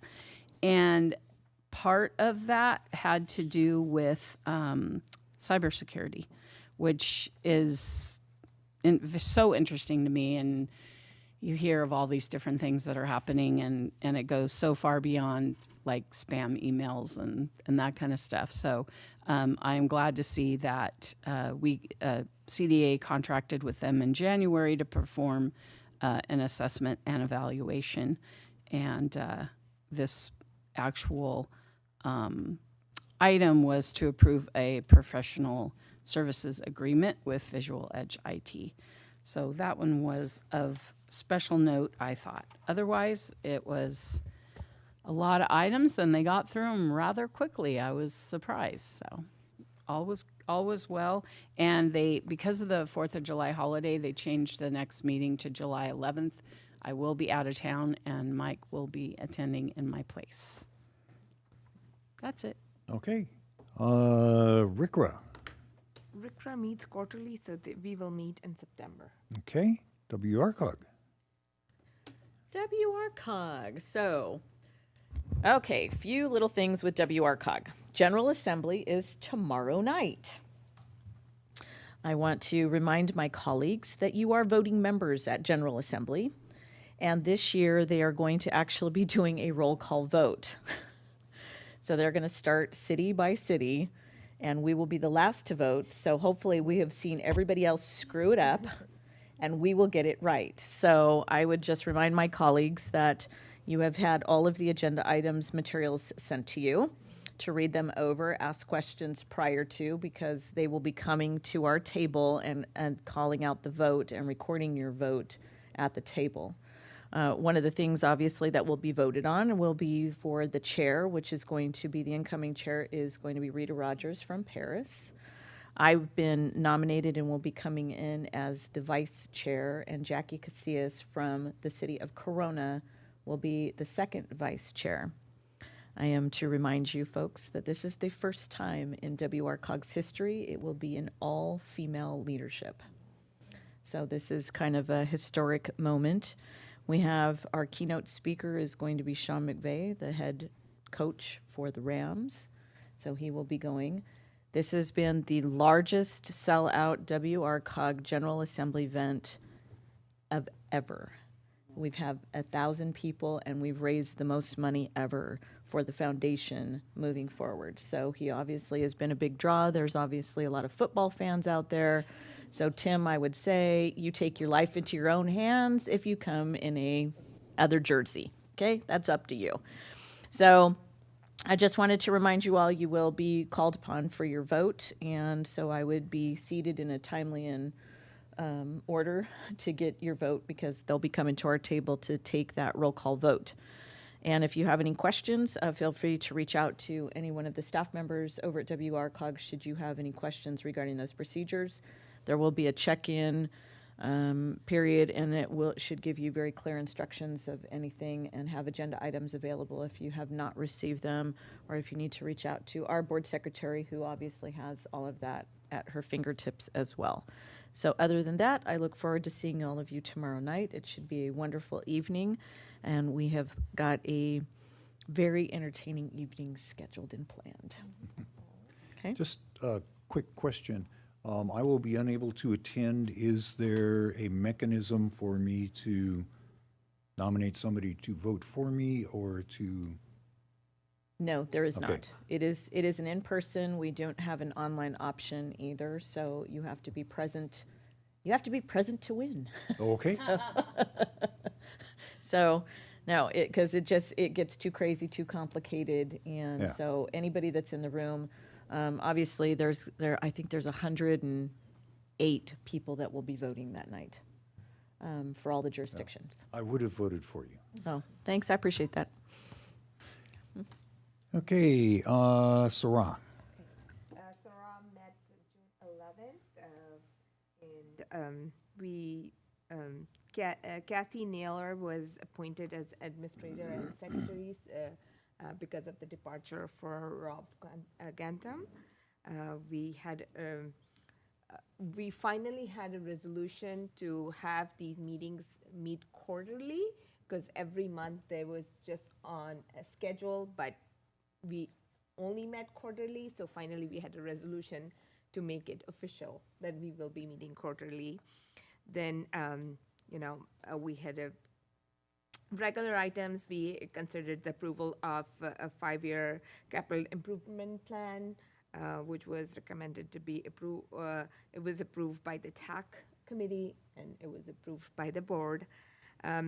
The important item was approval of proposed wastewater flow allocation methodology, and hats off to Derek, who's worked really hard. The team has worked really hard to come up with this allocation, which is equitable for all 3 agencies, which took us, I think, 6 months or almost a year to make it work. And finally, it was approved and adopted in the last meeting. And then the fiscal year operating budget, non-operating budget, and capital project budget was, it was approved. The proposed budget reflected the corrected flows attribution, which had been a big issue for the last few, 6 months. The increased treatment costs in Sarah's budget will be covered using the pass-through provisions in Western Water adopted sewer rate resolution. So that was approved, and that was it. Great. All right. Thank you.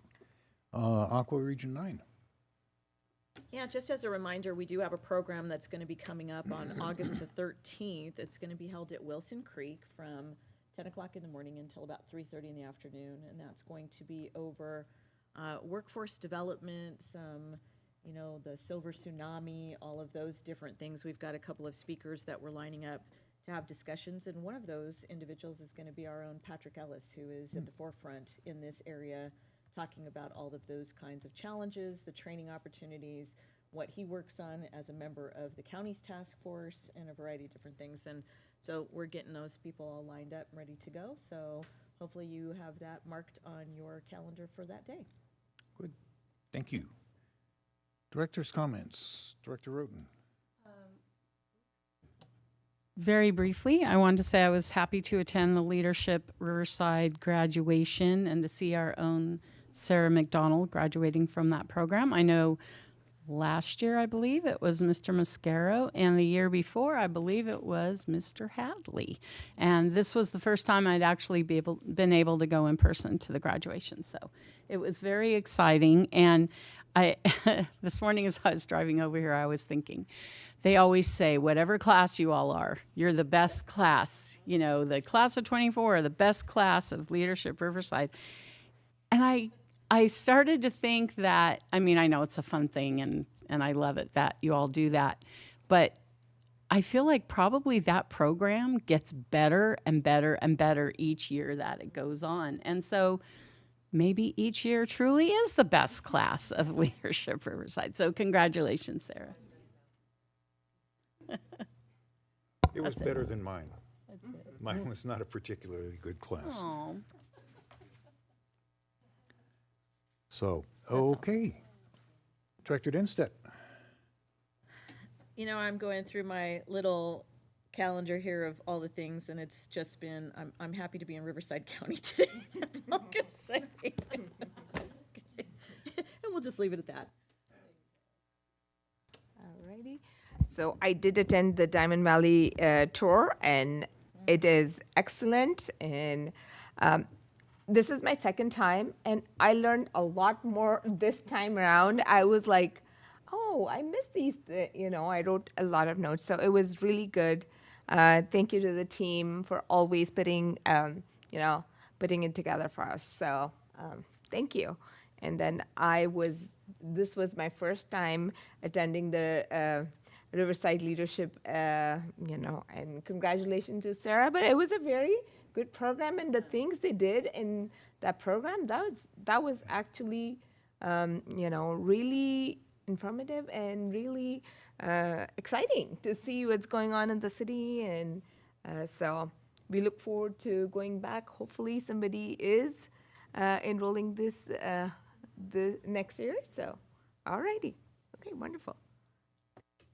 Okay. I also went to the Leadership Riverside graduation ceremony, ate the regular chamber chicken salad, which is what they provide every single year. Really? Yes. Every single year.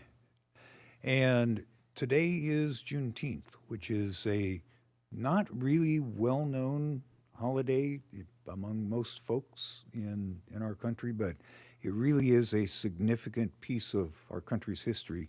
If you don't know much about it, I really do recommend that you Google it and read up just a little bit. It won't take long, but there's some really interesting and important history there.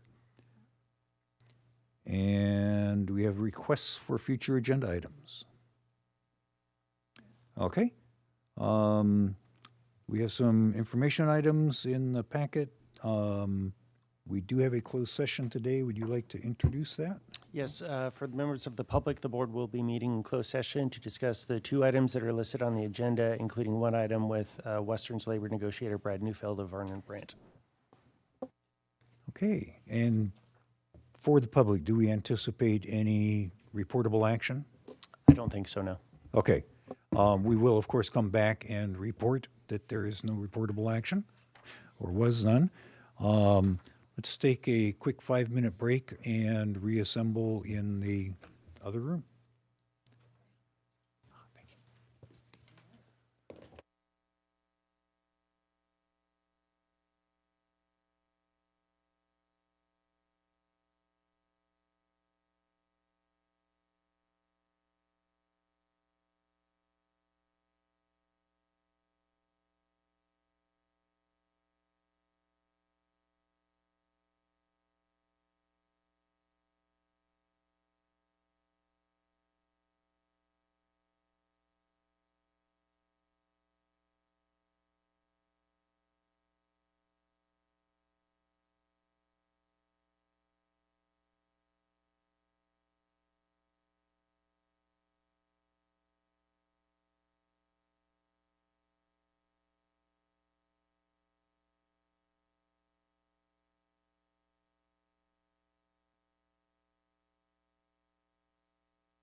Okay, we are returned from closed session and we'll call us back to order. Mr. Neufeld.